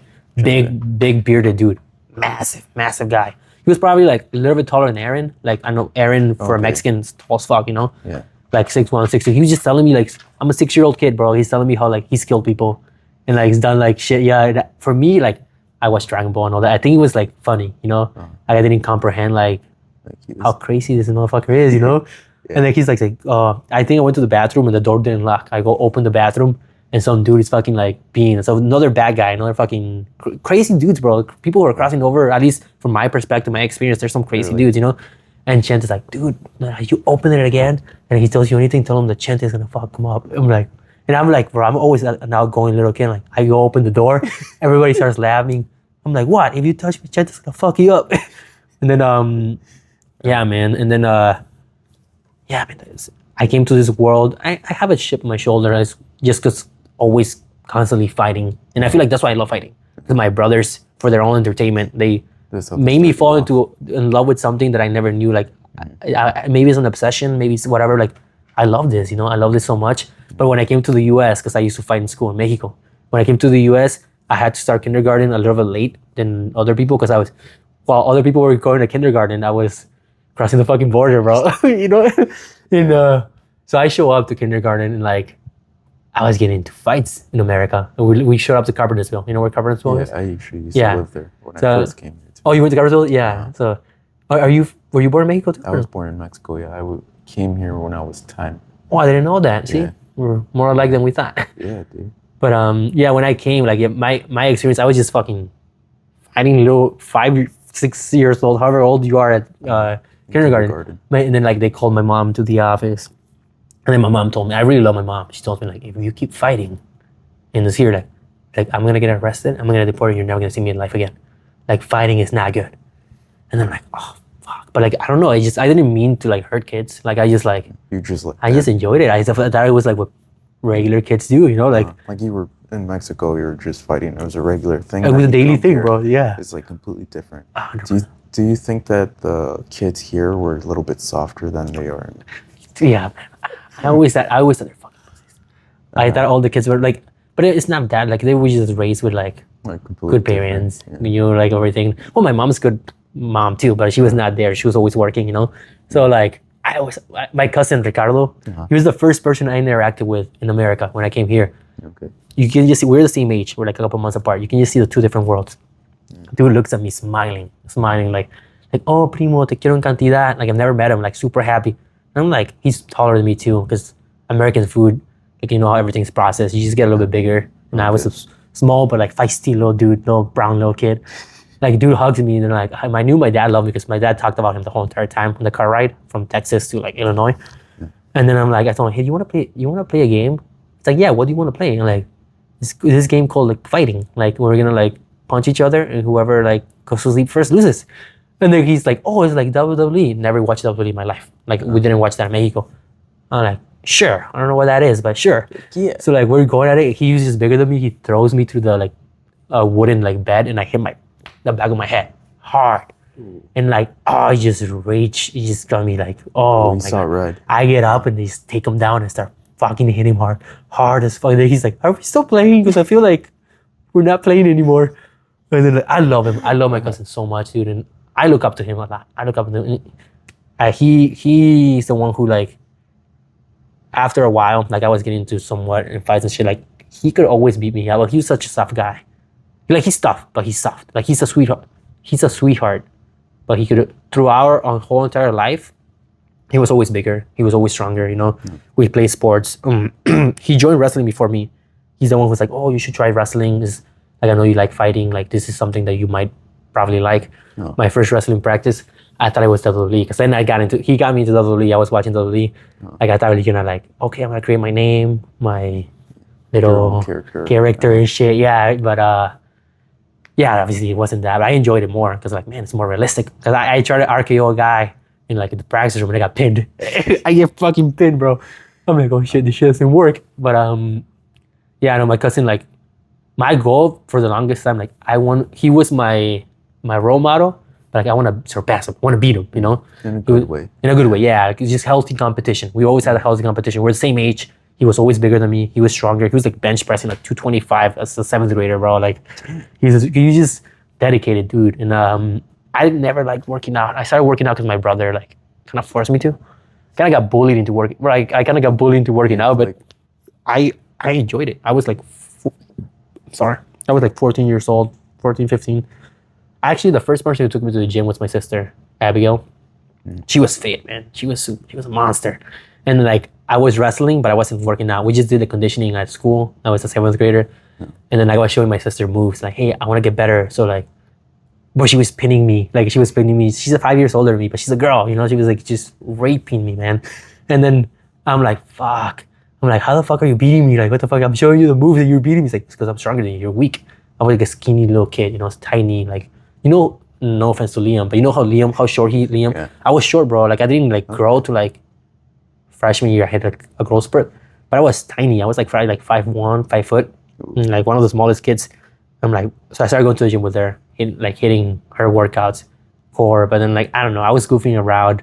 I remember one day in the lat pull downs, I went and stacked the whole entire weight, go and grab it, and I go reverse mode like Spider-Man. I'm going like this, man. Like, bro, I'm fucking retarded. This big dude comes up and he's like, hey! And I like get down and I get so fucked, bro. Sometimes I feel like especially back then, maybe I had anger issues, I don't know. Wrestling probably helps the controlling that. Yeah. But sometimes I thought I was like tougher than I was. I'm like, motherfucker, I'm gonna grab the fucking dumbbell and just like fucking hit him across the head. But he was telling me like, he talked to me like, I don't want you to hurt yourself. Like, it's like, where's your parent? Like, you're unsupervised. Like, see, this is not how you use this machine. And I was like, oh man, fucking dude. But I'll beat you up. yeah, I'm like fucking 90 pounds, bro. Like, I'm like in my head. But then my brother, Ivan, he's in Mexico now. He played a huge part of my life of like fitness and stuff. So he started taking me to the gym. His way of lifting was it's not very traditional. He just went hard. He superset everything. Just lift weights like hardcore. So like when I got to freshman year, I got there being like, I was muscular, man. I was very muscular. Like, I've seen some like pictures. very muscular, very strong, lifting a lot of weight. And people were claiming that I was on steroids. Like, bro, like, cause I went from like 90 pounds to like 160. Like, nah, dude, I was fucking You're just busting dedicated. my ass. You know, I went from like video games and Fanta, Takis drinking to like, if I showed up to my house, dude, with a bag of chips, my brother will grab that shit and throw it in the garbage. And I said, you're not eating that. And I said, in our bloodline, because they got into fitness a little bit late. They got into fitness when they were 20, but that was the time when I was like young, so it worked out for me. It's like in our bloodline, like we're gonna be strong, like no weak people. So you have no choice. And then he broke my Xbox, bro. he broke my Xbox, and I freaking hated him for that. But now like reflecting, like, It's like, thank you for that. yeah, I was just spending there playing FIFA, just FIFA, like hours a day eating chips. Just showed up to wrestling practice, but after wrestling, that's what I was doing, you know? My brother just told me, like, you need to work hard in this world. Like, no one's gonna give you anything. You gotta earn everything to get. And those words just stuck to me. You gotta train hard, Didn't know how to properly train, because I didn't think he knew how to properly train. But he was just big. He was a big, strong dude. He's just like, well, he was learning himself, you know? Yeah. He was just showing up. And he got me big, so I guess it worked. He got me big, strong. And then like I joined wrestling freshman year in high school. The level in Central was there. We were ranked, I think, at one point like 3rd in the state. So like I was now nowhere near like that level. But that was because of the kids who were there, like the Peterson brothers, the O'Donnell brothers, my friend Brock Mountford, you know, the Parks brothers, like this legacy kids who've been wrestling since like 5. And then my goal, I'm like, dude, if I can keep up with them in practices, like I was keeping up with some of them, not all of them, like they whoop me, you know, but like that's my measuring stick, because I ended up beating my cousin Ricardo. We wrestled my junior year, his senior year, because I told you I started school a little bit late. Yeah. We wrestled, and that was the most important match of mine, because I was testing myself, like, did I actually improve? And I look up to Ricardo, even to this day, I look up to Ricardo a lot. I'm like, we wrestled, he was always bigger than me, so he had to cut down to like 45. I bumped up, we meet at 45, but I was supposed to wrestle 32 that year. And then, yeah, he was stronger than me. I know if he were to grab me, he was gonna pin me. So the way you beat this dude, he's like, circle, hand fight, circle, like fake a lot and just beat him with speed. And I ended up beating him. That day I was the better man. I don't think I'm the better man like overall, but that day But I needed that. I think I needed that win more than he needed that win, just to be like get that confidence. I mean, I was confident get already, but like I finally surpassed Like you kind of my role model, Passed. you know, because he was my role model. Like even to this day, I look up some of the things I don't look up to him now. I think he makes some dumb decisions, but some of the things I think he's a very respectful man, very strong dude, you know. And in that moment in time, like damn, like, I finally felt great, you know. Like my wrestling career wasn't the best, like overall, you know. Like me comparing myself to like the Brock Mumfords who like state qualifiers, state placers, you know, like yeah, like but I enjoyed everything I took from wrestling, and I feel like wrestling has made me. I know I mentioned wrestling like multiple times today, but because it really shaped me who I am. You know, like Today. yeah, my coach Murphy, Coach Lear, Coach Shi, they were like the father figure that I did have at home, but my dad's more when I had him again in '07 and above. He was more of a quiet, like religious type of dude, you know, and I was just missing like like toughness. Like I don't know why. Maybe I'm weird. I like being not talked down to, but like get your shit fucking together. Like keep working hard. Keep working hard. No excuses. Like yeah, I love that shit. I don't know why. I love that shit when I'm training. Like you know how coach is very like nitpick. Like you did something great. Hands. Yeah, I love that. I love that. Like I really do love that. Maybe some people don't. Yeah, that's but different. I fuck with that. You know, like. Because I experienced that through my whole 4 years of wrestling with Lear. There's like, you do something great, like there's always room for improvement. Like, it just teaches you not to be complacent, you know? But like always strive to do more than you are. 100%. Like you're good, you can be better. 100%. Yeah. And I think that's life. I feel like, not just we're talking about martial arts and shit, because it's what we do, but that's just anything in life, you know? Like, you get a job. Like, if you get complacent and stay with that job and like working the same, if your purpose is to be, manager of something, or you keep grinding those hours, showing your up way up slowly, one step at a time. Yeah, because then if you don't, then you're not really living life. You're just like existing, you know. You're like in a hamster wheel, just like just living life. And that's how I felt when you had that. When I had the long hair, when I had like the kid. Like I know it's many people's dreams, and I love my family. I do love my family, but my dream, I want to look back one day. If I make it or if I don't, I don't give a fuck if I make it or not. I want to look back and tell my kids, I follow my dreams. And if I make it, like, hey, look, I made this shit, like, I made it possible. I want to be a fucking UFC fighter. And if I don't make it, if I get fucking knocked out, like, cold, like 2-3 times, like, hey, at least I was ballsy enough to, like, show up, tried it, you know? Like, it wasn't, but, like, I wanted to teach them that you don't give up on your dreams, no matter how hard life gets, you know? You work on yourself, you work and you make that dream happen. And if it was not meant for you, it was just not meant for you, you know? You learned a lot through all those struggles and through that whole process. Even though you didn't make it, like at least you can lay down in your deathbed and said, I tried. I did it. Exactly. I tried. Because at the end of the day, I don't care if you're rich, you're poor. I came from a poor family, you know? Like now, I'm doing better than my family I ever did. Bro, like I used to sleep on the floor. I used to sleep on the floor. I never had a room. To like, I think until my brother got sent to Mexico, and then I got his room for like 2 years, and then we moved in with Maddie. Like, I have a big room with a walk-in closet and like nice bathroom. Like for me, like, what the hell? Yeah, like that's crazy. From where I was to what I built. Yeah, like it's amazing. Like I'm a humble dude, you know. Like I'm a very humble dude, just because like you can be up one day and who knows where the world can take you. Like you gotta be always humble, you know. But yeah, it doesn't matter if you're rich, if you're poor, if you're fat, if you're fit, everything. Like, obviously, live a good life, but like at the end of the day, we're all gonna die. Yeah, we're all gonna die. That's the one guarantee the world has, and it's so beautiful. A lot of people think of death like it's like scary and everything, but like, I don't know. I don't know. I'm not dark by any means, but I see death like we all have an expiration date. What the fuck are you gonna do with your life? You know? Absolutely. What are you gonna do with your life through this time? Like, do you wanna? And it's not even for other people. Who do you wanna be? Like when the day, like, if hopefully you don't get shot in the head, like not able to think, but like, let's say like you have a couple hours to think of your last hour. Like I'm about to die. Did I do what I wanted to do? Was I the real Brian, or did I try to fit someone else's perspective of Brian? You know, like that's how I see life. Like I am living life. I was a smart kid in school. I had really good grades. I could have gone to college and do the whole shenanigans of like, oh, get a college, job, sit on a university, desk. all this. Fuck that. Fuck that. You know, that's not who I am. If that's who other people are, like, What they want to do, all go for it. everything for them, you know.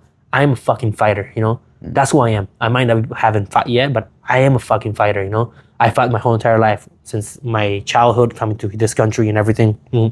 The experiences, growing up without a father for a couple years, you know, like I'm a fighter, and that's why I want my kids to remember me, like in every aspect of the world, not just in the fighting octagon, like in any, like if we fall down because we cannot make rent one day, like I'll make the shit happen, you know.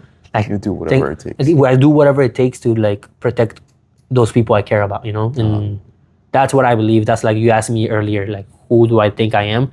In those periods of times, I was just a dad. I was not who real Brian was, but I am Brian. I am Brian the fighter, you know. And I'm gonna prove to myself that I can accomplish everything I've ever set myself through. And if I don't, and if I get like flat out knocked out, like right in the canvas, I would not feel ashamed. Or if I get submitted, I would not feel ashamed. You know why? Because I fucking tried it, you know? Yeah, you did it. You went through that struggle. Exactly. You said that you wanted to be there in that cage, and you stepped foot in there. 100%. And not many people have the balls to do that, you know? I have the balls to do that. I don't have the skill sets to do it yet, you know? But I will one day, like, I mean, look what coach has been doing with all these people. Like Juan started at what, like 32, 33? Like he started a little bit late. I don't think he had any experience before. And Juan's a fucking dog, bro. Like I love he's a good striker. He's my favorite fighter, bro. Like from our team, he's my favorite fucking fighter. Like beautiful. I tell him that all the time. My favorite fights of his is when he fought some guy in cage aggression. He broke the guy's jaw. Oh, I didn't see that. That shit was a beautiful fight. I didn't get to watch it live, but I watched it in the pay-per-view, bro. I sometimes, because you can watch it on YouTube, sometimes I just, when I'm bored, I go watch and I just... Go watch his fight. Yeah, I wish I had Juan's style. I don't, but like... Not yet. That style, like it's so beautiful to watch, bro. Like It is. Shout out to Juan. It's such a beautiful art, really. And Mag Judo, just how humbling it is, like being... And even with wrestling experience, bro, like thinking like, she's a girl. You know, and then you get fucking tossed, getting submitted, like... Throw you. I respect them. I respect them so much. Absolutely, dude. It's amazing. I'm out of water.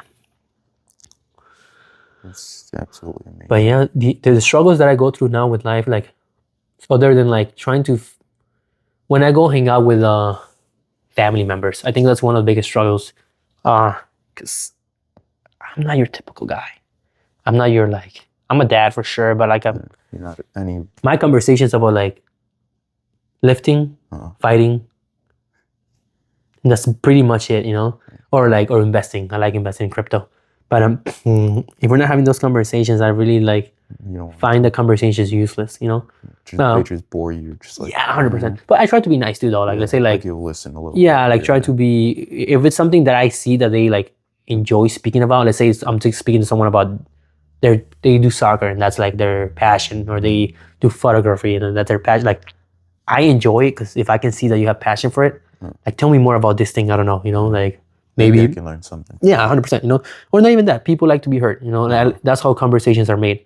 But I don't know. When I go hang out with like I just have to filter myself a lot, bro. I have to filter. I feel like I show like. Not just with her family, but with my family as well. And I love her family. Her family, majority of her family are very welcoming. And because we're different backgrounds, she's white American, I'm Hispanic, you know? And then they accepted me as their own, never had an issue with them. And they love me, you know? But like, we conversate, I have no issues, but I don't think they fully like know me. They just know like, oh, I'm Brian Fights. But they don't know my story. They don't know my, like who I am, why, like, I try to just, I always tell her like, I'm not even me when I'm there. I'm just like a shell, like maybe a shell of me. Like you don't fully. I don't show who you. Yeah, I don't feel like I'll be accepted for who I am, because that's how I felt in my parents' house too. Like they look at me like I'm crazy, man. Like I say like, oh, I want to fight, I want to do this, I want to train, I love training. Like they look at me like, you're crazy. Why do you like getting punched in the face? Or why you doing like?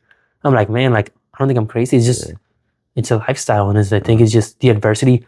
Like that I want to experience, like man, just my own blood's like coming down my fucking body, you know, like just to some people it sounds like, oh my god, you're so weird. Yeah. But like that feeling, like it's like discipline pouring down your face. Just the hard work, man. Just the hard work and just preparing yourself for something. And like, if you, I'm a firm believer that if you prepare yourself the correct way, you're gonna perform to your best ability, and you're gonna go out there and win. You know. And I've lost a lot of wrestling matches, but like I've always prepared I prepare myself. Every time I step into a mat, I'm like, or I'm just even I showed up, I think, one of the competitions. Yeah, to Naga. Yeah, I went to Naga, and I went to Naga, my first Naga competition. I went, it was when I was fat. I was a fat dad, and I was still, man, like, I'm gonna fucking sign up because fuck it, you know, like, why not? Okay, I'm gonna like prove to myself that I can still compete. And that one, I fucking took first place. The other one that I went with you, I got fucking rock doll, bro. I got destroyed, but like, I went there with confidence, but with no preparation, like fucking around, rolling in like the grass. It's no real preparation, you know, like, but what I'm saying, once you have a disciplined lifestyle, eating, like showing, like when I competed for the Rufus Sport competition, I had no doubt in my mind that I did everything I could do in my power to like go out there and like With what you had, give the best performance with the skills that I had. Yeah, usually if I stick to my game plan, I would come out victorious, and I did. You know, I came out victorious with a dude who's a better, even in the ground, he was better than me. You know, but just constant pressure, and the conditioning. Murphy would put anybody. I don't go do one of Murphy's workouts, the conditioning workouts. He would beat you into shape, bro. He will beat you into shape. He beat me into shape. Like I went from muscle boy, 170 pounder to like probably started walking around like 57. Yeah, around 57, 50, 55. But like I just felt athletic. I felt like quick, and I love those morning workouts. It was Monday, Wednesday, Friday, so we used to work out. And just like seeing just the atmosphere, seeing like Jeff's, the older guys showing up that early before work, like if they can. Like, what's your excuse? Yeah, exactly, you know, like, but that's how I see life, bro. That's my perspective in life. And that's what I'm trying to teach my kids. That's the message. Like I have this one rule, my kids, if they were here, they would tell you, like, what's the number one rule? No crybabies. There's no room for crying, because who's gonna save you when you cry? No one, Nothing you know? happens. Like it's okay to cry for like if you're emotional for like those emotions need to be poured out. Yeah, but like it's what do you do? Like I personally don't really cry, but like what do you do after crying is what separates people from success and non-successful people, you know? You gotta take action. Like let's say there's a problem. There's always a solution. There will always be a solution to the problem. It doesn't matter how hard the problem might look. There will always be a solution. And like I'm a math guy, and like I love math problems. So like that's how I see the world. The world is like a math problem. Every problem, even in striking and fighting and wrestling, most people think fighting is like a brute man sport, which is not. It's like a chess game. It's just a chess, like each punch is the angles. It's so beautiful, to where man. you want his head to move. Once you have that figured out, then it's all yours, man. Yeah, and you are the one making them move the way that you want them to. 100%. You dictate. Yeah.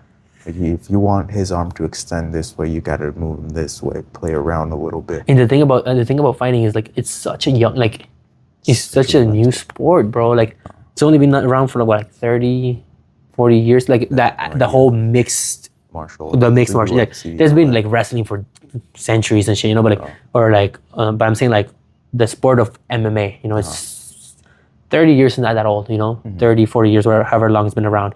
But it's still evolving. You see nowadays, like the newer fighters, like, yeah, there's kids, because before you were just like, oh, I'm a wrestler training, I'm a jiu-jitsu guy training, want to show up to the case, but you only were good at one martial arts. But like, look, little Nate's fucking funny, but like, these kids are starting at 16, 15. There's some kids, like the one-touch fighting we have now, like the little kids, starting at like 7 years old, 6 years old. Yeah. Imagine how great they're gonna be when they're like, it's like 18. higher level than that. But they're not training like jiu-jitsu. They're not training. They're training MMA.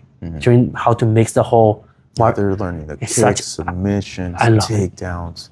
I feel like people would understand how hard our sport really is, and it's not just a brute sport, if they were to try it, you know. And some people, even some kids, have tried it and they never show up. Yeah. Like they get a taste of it and they're like, oh no, we'd rather just lift these dumbbells. Yeah. So it's like they get their ego checked. They get ego checked right away. Even with lift, I mean, I was a strong dude. Sometimes you get that confidence level, like you're looking good, like I'm strong.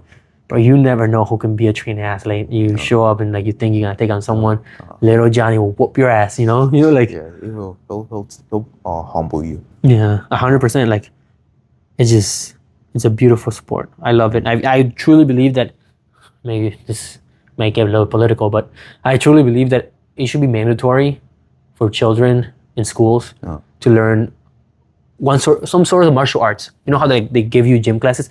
Bro, why the fuck are we playing dodgeball? Why the fuck are we doing like so stupid, you know? Like I feel like they should give you basic wrestling. That's obviously I'm always into wrestling because it's my first love, man.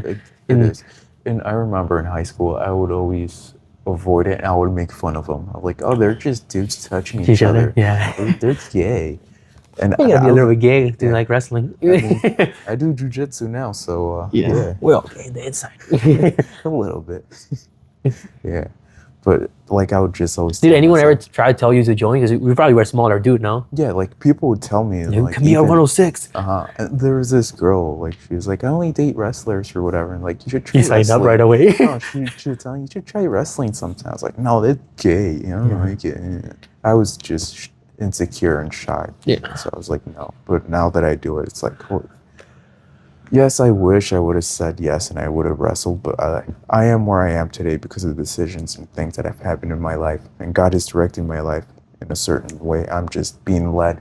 Yeah, everything happens for a purpose, man. Like, and like if you believe, like, which we both believe in God, if you believe in that, He has a path for everybody, you know, and He's creating your pathway through the experiences. Every experience you have, good or bad, they're meant for a shaped. reason. Yeah, they're shaped because of whatever He wants you to do. You know, my dad believes that I'm meant to be like a preacher, a pastor. That's what he's doing now. He goes around and he like, yeah, I respect him. I respect him for the fact that how he's changed his life 360. He went from like a shitbag dad, you know, because he was like to like being there, you know, like growing up Finding God. and finding God and being respectful. Like you would not find this guy.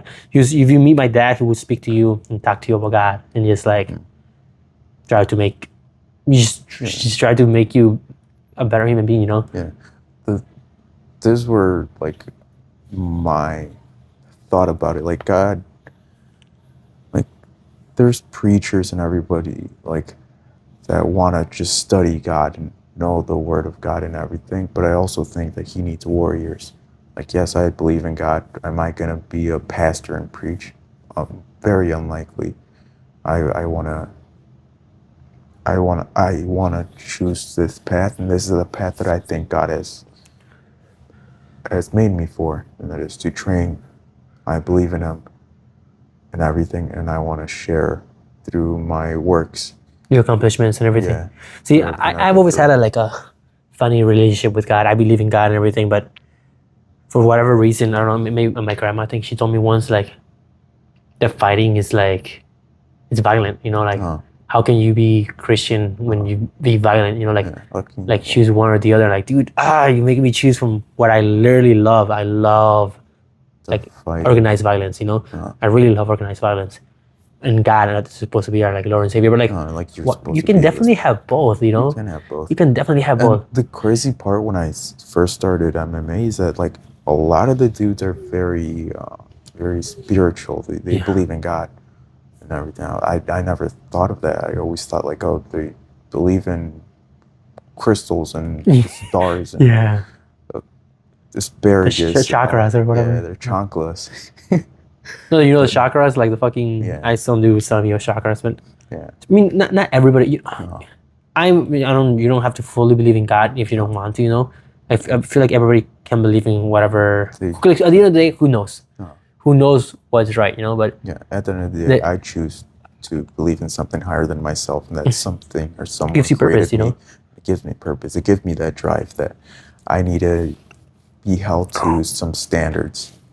yeah, and I like the Christianity like standards, to be honest. You know, like I've never had an issue with them. I think I follow majority of them. Like the only issue I have is I swear a lot. You know, that's one thing I need to fix. But other than that, I try to be kind to other people, and if those I've heard before, like, didn't mean to. You know, you're never gonna be Perfect. like the good guy in everybody's stories. Sometimes you gotta be the villain. You know, and if I was ever the villain in anyone's stories, like, Maybe you needed that. Yeah, maybe you did. You know, but Maybe you deserved it. and we live and learn. We live and learn. We mature as we get older. You know, Absolutely.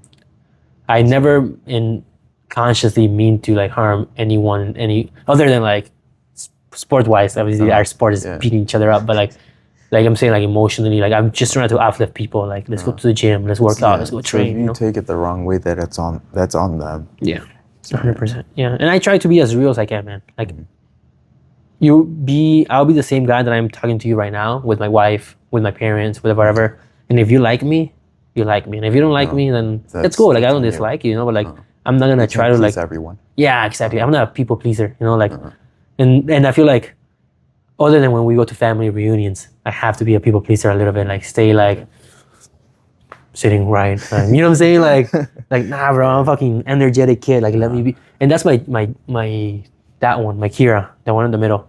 She's just like me. I see it, just her characterisms. Maybe it's ADHD, I don't know what the fuck, you know, like just a lot of energy. She's just different. You can tell. Once is more like calm, collective. The 6-year-old one. Like mom. Yeah, like mom. And Kira's fucking crazy, man. She's crazy. She's like, she'll climb. I don't know if you've seen Murphy's kid, his 5-year-old.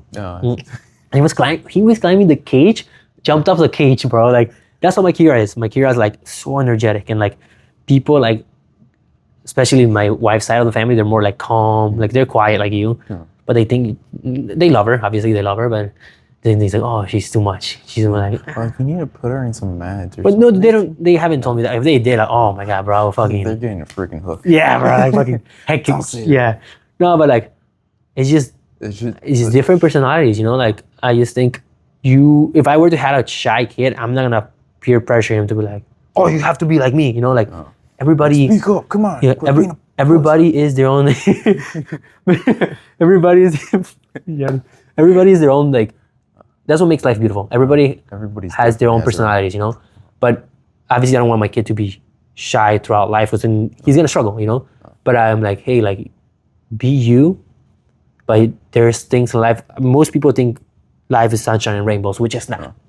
Life is not sunshine and rainbows. You know, you gotta have tough skin in order, like when you get to moments of heartbreak or loss, like death in the family, like it's okay to feel emotional about it, you know, but life goes on. Yeah, like I were to die tomorrow, I hopefully wish that you guys would celebrate good memories that you ever experienced. I don't want you to like, oh my god, my friend just died, you know, like I'm living a good life, and if I were to like get a heart attack right now in the instant, like I'll die happy, you know, 100%. Knock on wood. Yeah, knock on wood. I don't know. And there's one over there, but I don't fear death. I never feared death, even since I was a little kid. Because death is inevitable, is guaranteed in life, you know. The only thing, my biggest fear, my only fear, living your full life, is failure. No, not even like, bro, I can die tomorrow and I'll be happy, you know, like, which is great, and I have a family, you know, like crazy to say that. It's failure. Just failure. And what do I consider failure? Not being me. That's failure. Now, I don't care having the biggest house. I don't care having the nicest car. I dress like a fucking. Some of my friends tell me I dress like a hobo. I don't give no fuck. You know, I don't know your brand clothes. I like whatever. Like I don't know what's trending. Like I just like. You're being you. I like working out. Like Brian is I like to work out. I like to train. I like to eat clean, and I like to be respectful to people and like to upbring people. You know, that's who I am. And as long as I keep being that person, I am not a failure. You know, I'm successful in my view. You know, like I want to fight in the cage. Obviously, there'll be perks. You know, like competition, but I'm already a success. And if anybody defines success in any other way, I think they're lying to themselves. As long as you are, as long as you are Johnny, you are successful. You know, and if anybody tells you like, oh, you're not, you don't have this. Yeah, you're like, fuck them. You know, who the fuck are they? You know, who the fuck are they to tell you shit? You know.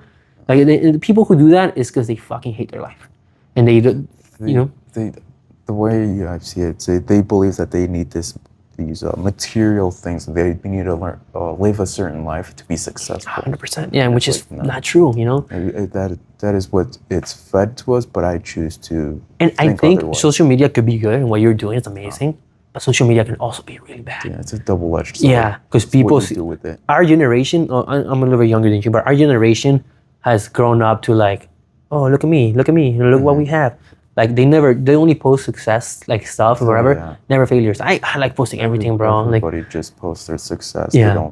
They don't post oh, I failed at this, or I have all this, that, Yeah. or I. the ups and downs is what makes life beautiful. That's what makes life beautiful. And like, but if you keep seeing other people like they're probably not doing that great, you know. They're like they bad their things and they're proud of them. Good for them, you know. But like, I don't unless your enjoyment is like cars and fixing your cars, then go for all means, you all know. you. Yeah, I would never judge anyone for their own likings. Like, if you like a certain sport, you're like a certain way of like competing. Like, there's sumo fucking wrestlers. There's like taekwondo practitioners, like everything. But if you're truly passionate of what you do, like, you are successful, you know. If you're passionate of like what you do, you're successful. And in my books, you're a success. Like, you just gotta be happy, confident, and I was unsuccessful. I don't believe in depression, like I told you. Like, I do and I don't, but like, I just believe in like, are you or are you not you? You know. When you're not being you, that is when your body gets in this state of depression. Depressed, yeah. And that is your body telling you, like, hey, man, the way that you're living is not aligned with what you With your meant or views, who called you to are. do. Mm-hmm. And that's where that sadness, and that's when you need to make a change, not take a pill. Yeah. Not sit in a couch. Fake it till you make it, bro. Yeah. That's what I was doing when I was 190 junkie. I was telling myself, yeah, I'm just bulking up, which I wasn't, bro. I mean, I was, but I wasn't. You know, like, I wasn't like, I'm still this fit. I'm still this fitness guy that I always been. I'm bulking up. Like, I wasn't. I was lazy, sitting down on this fucking couch, watching fights, reminiscing like, oh, that could have been me. And like eating chips. I was eating bags of chips, bro. Like, Yeah, I remember you telling me. 2 bags a fucking day, bro. Drinking fucking fat. I was rewinding time to like kid who before my brother like forced me to go to the gym. I was just like playing video games, working, being my family, and just becoming a fat. At least back then, I used to do wrestling and soccer, so I was skinny in shape, like burning all those calories. I was just driving a fucking big ass cargo van, making shit ton of money. Well, for me, that's shit ton of money, enough for me to have my family afloat, you know. 10 grand a month, I think, is pretty fucking good. I don't make nowhere near that now, but by choice. I have my cargo in there. I can get contracts to do deliveries, but I don't think I'm mentally prepared to do that and destroy all the progress that I've made. I'm 166 right now. I started training in November, like 190 something. Yeah, I remember. I was a fat little fucker. I'm still a fat little fucker, you know, but like I've improved. I'm less and less You're fat. slowly chipping away. Yeah. And then I'm a weird dude where I don't work out with like encouragement words. If you tell me like, oh, you're doing great, like, nah. You get like, motherfucker. Yeah, stop being a fucking pussy. Keep training hard. on, Yeah, go. I don't know why. Maybe because my brother, when he trained me, that's what he used to train me. We used to go to the gym, and like sometimes I kind of like to quit on myself, and I didn't know that. At least in the gym area, it's like, come on, you got more fucking reps. So you don't fucking do it. I'm never fucking bringing you in. You fucking skinny little bitch. I'm like, fuck. And then like he's just like, he's gonna prove yourself. Like, not even prove him wrong. Just prove myself. Like, I can do this shit. Fucking, who the fuck are you to talk to me like that? You know. But he kind of awakened that in every aspect of the world. I kind of like request perfection from me, you know.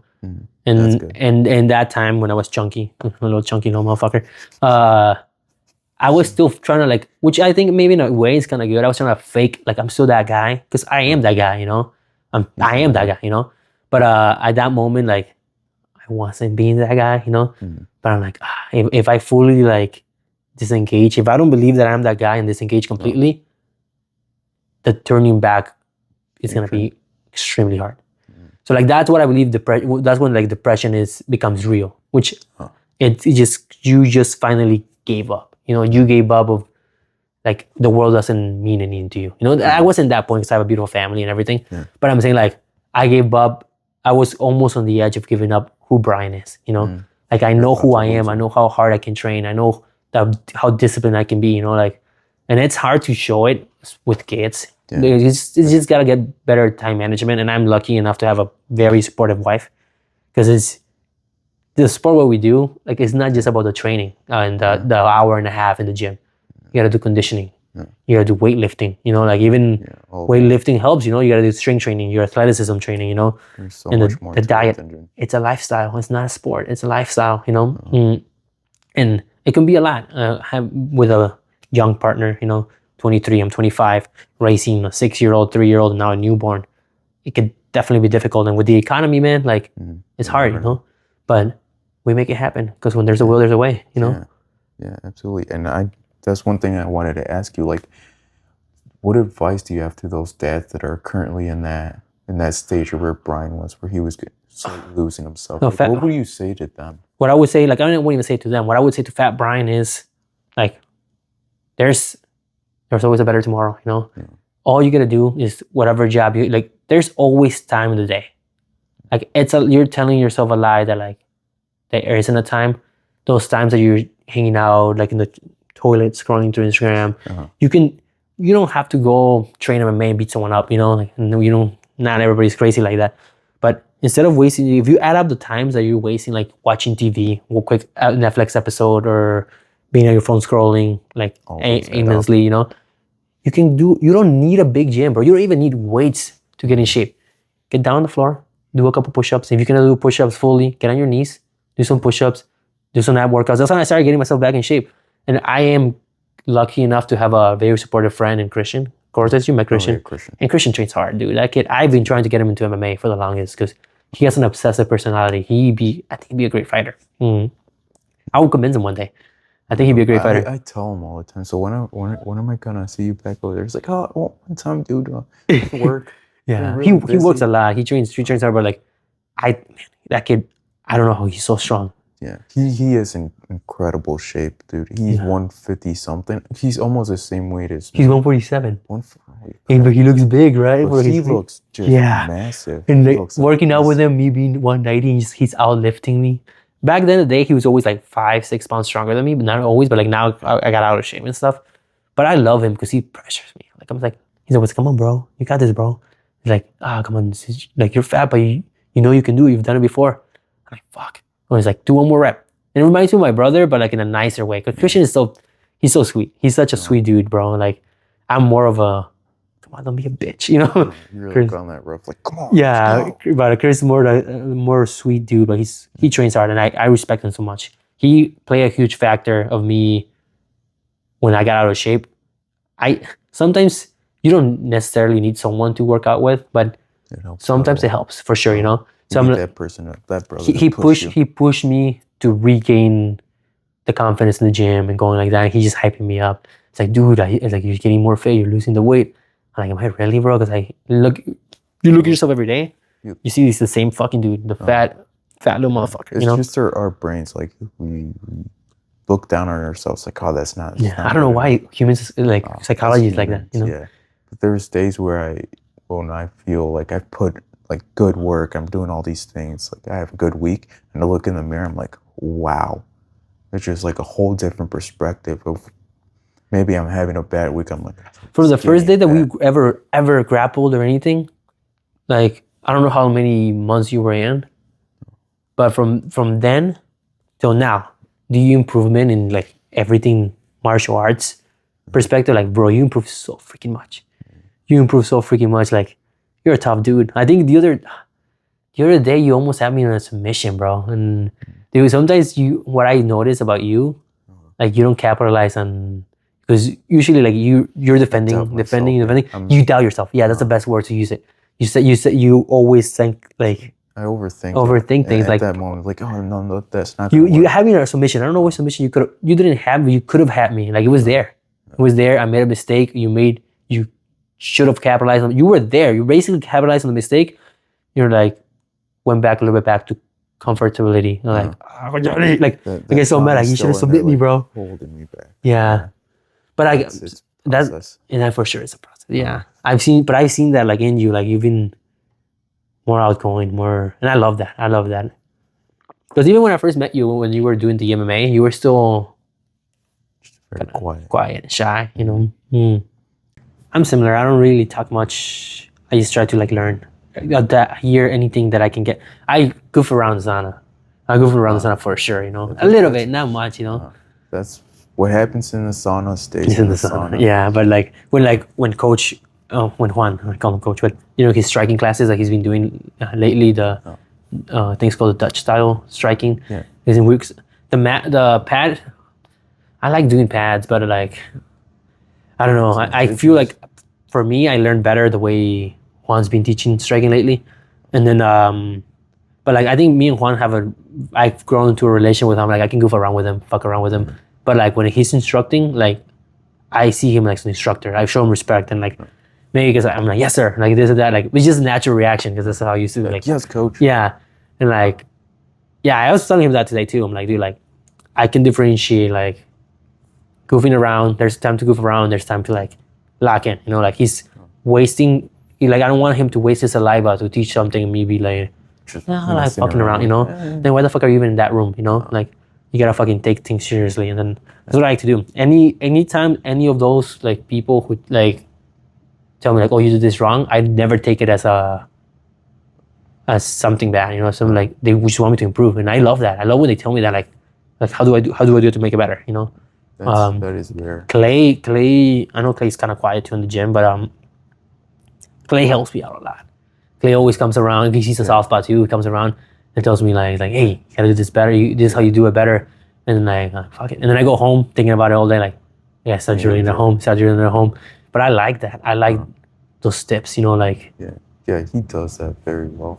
Like, well, this Wednesday, when we're practicing the kicks, he was telling me, hey, rotate your hip a little bit more, more of like this way. Yeah. I was like a whip.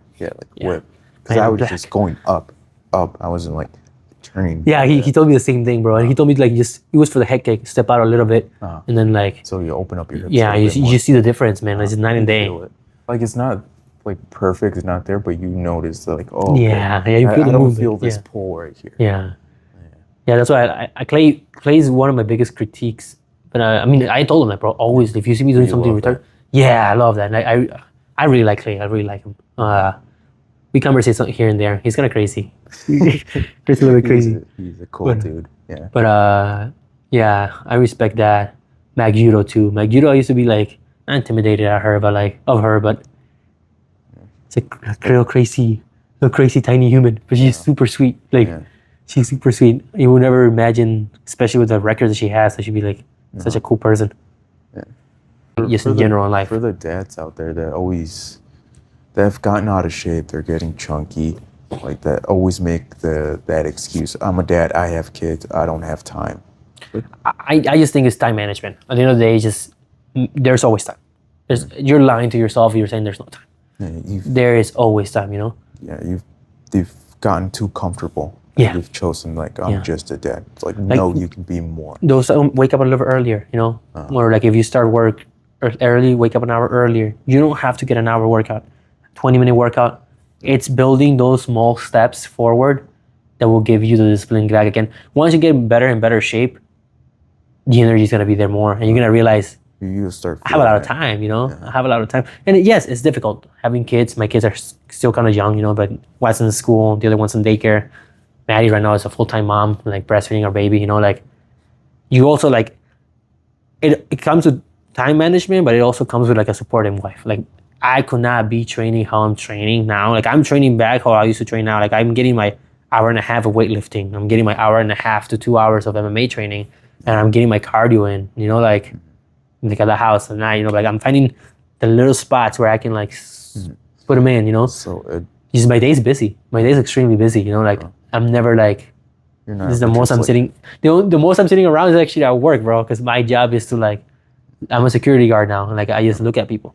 Okay. Like I sit down and look at people. I do patrol every 2 hours. It's like the total amount of patrol that I do the whole day is 6 miles. So that's for me, it's my passive cardio.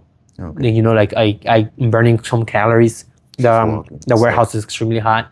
So like, I love it. I have to go up and down the stairs. Like I'm getting my steps in, you know?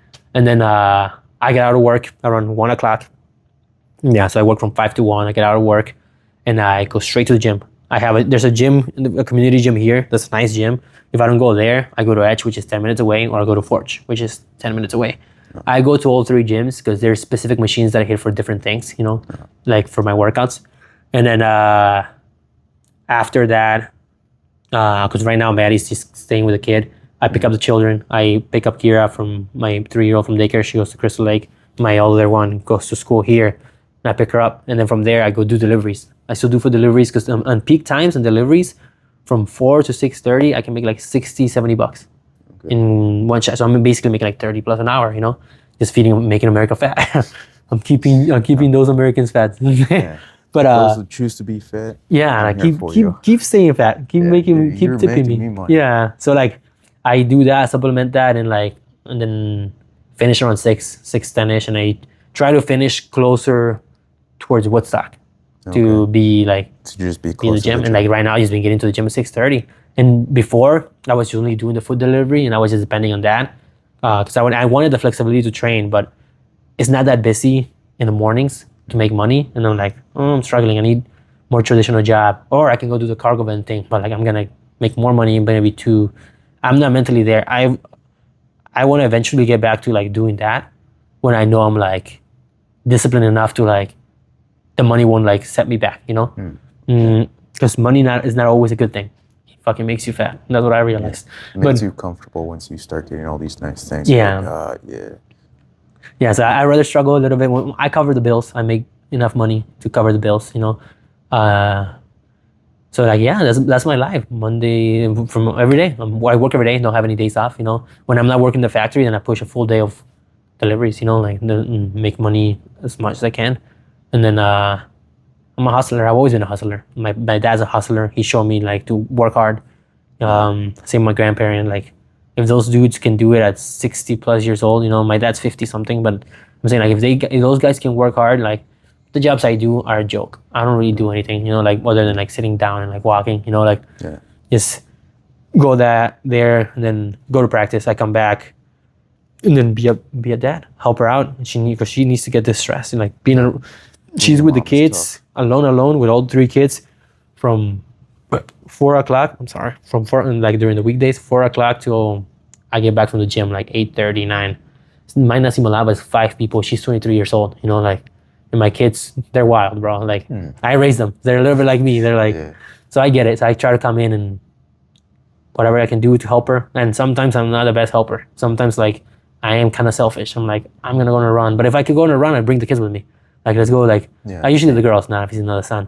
I'm like, let's go for a run. And even at their pace, I get my conditioning in there, and they love it. They look up to me, and I know they want to do the sport that I do because like they look up to me. Yeah, I want them to train it. I don't want them to compete. I don't want them to do what Mackenzie does. You know, I don't want to see my kids, my girls fight. My son for sure get in there, but my girls like learn, like train it, but not necessarily be a fighter. Yeah, 100%. Yeah, I want them to have the skills enough to like, if shit goes south, like they can defend themselves, you know. They get hip but I don't, unless they really, unless they're like a Mackenzie, you know, like they love it. Like I would never hold back any of my kids' dreams, you know. Like if you really want to do this, like I don't support it because I know how much shit hurts. I wake up, I'm 25 years old, and my shoulder fucking hurts, my back hurts, and just through wrestling alone. Now through MMA, you know, like it's just fucking, but it's beautiful. The pain is beautiful, you know. You know, this ain't no pain, no gain. It feels fulfilling. So, yeah. I chose to do this.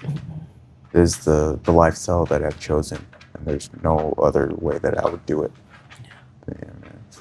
So overall, I think choosing the right partner that would help you and support you has been and if she's not the right partner at first, if you guys don't see eye to eye, don't give up. I feel like a lot of people give up on relationships unless it gets extremely toxic, you know. But like, I mean, we were young. We were both young, learning, and but I have the persistent. Like, I'm very persistent, you know. Like I told you, life, the whole life is just problems. But with every problem, there's a solution, you know. And sometimes you gotta go with wiser people who live longer, you know. Like my parents are now the most financially sound people.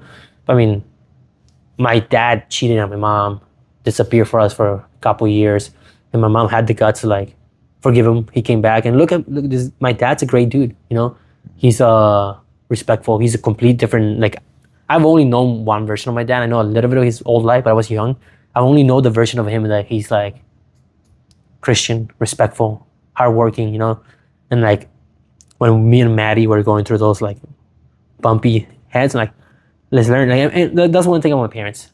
About my dad, my mom likes to baby us a lot, you know. I always tell her, don't you dare baby me. She babies my brothers, my Eric, my sisters. Like she will tell you what you want to hear, which I don't fucking like that. Like tell me how it is. And my dad's like that. My dad will tell me like if I'm wrong, like dude, you're wrong, you know. And I appreciate that, you know. Like I might be grumpy at first when he tells you you're wrong. Nobody like how are you gonna be happy when someone tells you you're wrong, you know?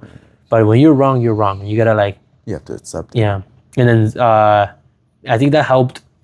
That stage of my life helped me and Maddie have like, hey, we're never going to bed angry at each other.